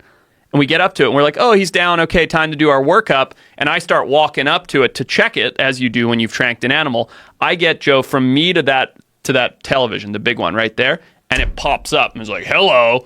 It's not all the way asleep. And I just drop to the ground and just go limp, right? Because I'm like, crap, he's going to come and kill me. And fortunately, he was drugged up enough, even though he wasn't asleep, to just kind of like not know where I was. And like didn't really charge, but growled and came forward a step or two, and then kind of turned off and lay back down again. Then we got another trank into him, and he went to sleep. But it was really scary. How big was he? I think do you want to show him the picture on my page? Huge. I mean, I don't know lion weights or points or any of the hunting stats, but unusually large. Oh yeah, biggest one I've ever seen, and I grew up there. Huge. Did you get the DNA, and did they run the tests? We did, and there was a 14% discrepancy. No, it's not. This is the tortoise, actually. It was a lion. Oh. What? Right here? Yeah. Why is it running that? I don't know. It started on video. Oh, that's weird. No, I think this is just an ad, and I just used the lion. I scrolled down a little ways. Keep going down. You got a fucking awesome Instagram page, Thanks, man. It's so cool. You got so much cool imagery. Yeah, it's a little further. Yeah, it's further down. I'm sorry. I don't mean to make you go forever. No worries. But it was huge. I mean, it was just... You'll find it. It's down a little ways. So you said there was a 14% discrepancy between it and regular South African lion DNA. So there's something off. So there's something off. So we couldn't quite figure out what it was. We drew blood. We took hair clippings. And the latest is, it's not, again, I'm not a geneticist, but the latest is that sample has been sent down to South Africa to run against Cape lion DNA to try and figure out what the discrepancy is. But yeah, there was a discrepancy. So there is something unique and unusual about Definitely. this. Something unique and unusual. Got it there? No? It's here, let me see if I can find it. What how long ago do you think this image would be? What do you mean? Like how long ago? A year ago? Yeah, 2 years ago? No, it shouldn't be that long ago. It should be just a couple weeks ago because it only came on a couple weeks ago. Let's see if I can find it quickly. It's a big animal, and I've got it on my phone. Otherwise, I know this is boring for viewers, don't worry about but it's just this massive lion, and to have him charge me on foot, it was pretty terrifying. So are you talking about something that's twice the size of a normal lion? I would say like 25%? 1.5. Yeah, 25 to 50% larger. Wow. I mean, the paws were I'll show you on my phone. I can send it to you guys, but it's just huge. Okay. Big, black mane, unbelievable animal. We'll get you to airdrop it to Jamie. Sure. If you got the image. Yeah, I got it here. Sorry, Jamie. Maybe I didn't end up putting the actual images. Yeah, that's the first line I see on your... Yeah, sorry about that. You might not put it on Instagram? Is that even possible? In this day and age? Well, you have so much cool shit on Instagram, you probably forgot. I do lose track. Yeah, man, your Instagram is just all like crocodiles and monkeys It's fun and gorillas stuff. and shit. So much wildlife. It's lots of fun. Here we go. I got it here. Where did you eat that food that you sent me? You sent me a picture of some delicious elk that you were eating. Dude, so the elk came from, remember we were talking about Hex? The technology? Hex, yeah. Those Hex guys are friends of mine that created that technology, and I've tested it in the field. I'm wearing it in these lion photos. And here you go, Jim. I'll just give that to you. You can just airdrop it or email, whatever you like. Explain to people. Well, Hex, I actually use that when I hunt now too, particularly in Lanai. Yeah. It's so it's a screen that keeps animals from recognizing your magnetic signal. Right. Exactly right. You think that you 100% think that's real? I completely believe in it, especially for certain species, sharks, birds, things that are known to detect. For water. In the water, it's like almost 100%. Yeah. And you can measure it, right? Like you can get a meter that measures the body's electrical impulse, put Hex on and run your arm over it, and the meter doesn't move. Right. But what is the mechanism? Oh my god! Oh my god! So that's when he's tranked? Yeah. So that's it. So See the dart awake? in his back? Oh my god! That's just a picture of a picture. But that's the time he pops up when we go to check on him. Oh my god, dude! He's so big. Huge. And there's some pictures you'll see in a second of him on the ground when we're doing the workup. Is that him right there? Yeah, we're putting a collar on him. Jesus, he's jacked. I mean, just a massive animal. Do you guys know how? Look at the size of his sack. Yeah, he's hung. Jesus. Do you guys know how old he is? We didn't actually look into that. I'm not sure. I'd be fascinated by that. Yeah. So, but this was crazy. But keep us informed on what that discrepancy turns out to be. Yeah, it's fascinating. You know, that work takes a long time and it travels around, but we've got the sample, which was the main objective. So there used to be a North American lion that was even larger than the African lion. Significantly. Yeah. Yeah, significantly. Crazy. Yeah. And that was not that long ago, right? Like within the last 15,000 years ago or something. Something like that. I believe it was definitely coexisted with human beings. Fuck. Yeah. We had lions. Yep. Huge ones. Yeah. And big plains game and everything else. Yeah. But oh shoot, so the stew. Anyway, the Hex guys gave me some elk, that they had got, and Hex is that technology that blocks the body's naturally occurring electrical energy. And they had given me some elk, and we were on that foraging trip where I brought those porcinis from for you. Yes. And we picked porcini and chanterelles, and we had cauliflower mushroom, and we just made this amazing stew. And I was like, Joe's the only person I know would appreciate this as much as I do.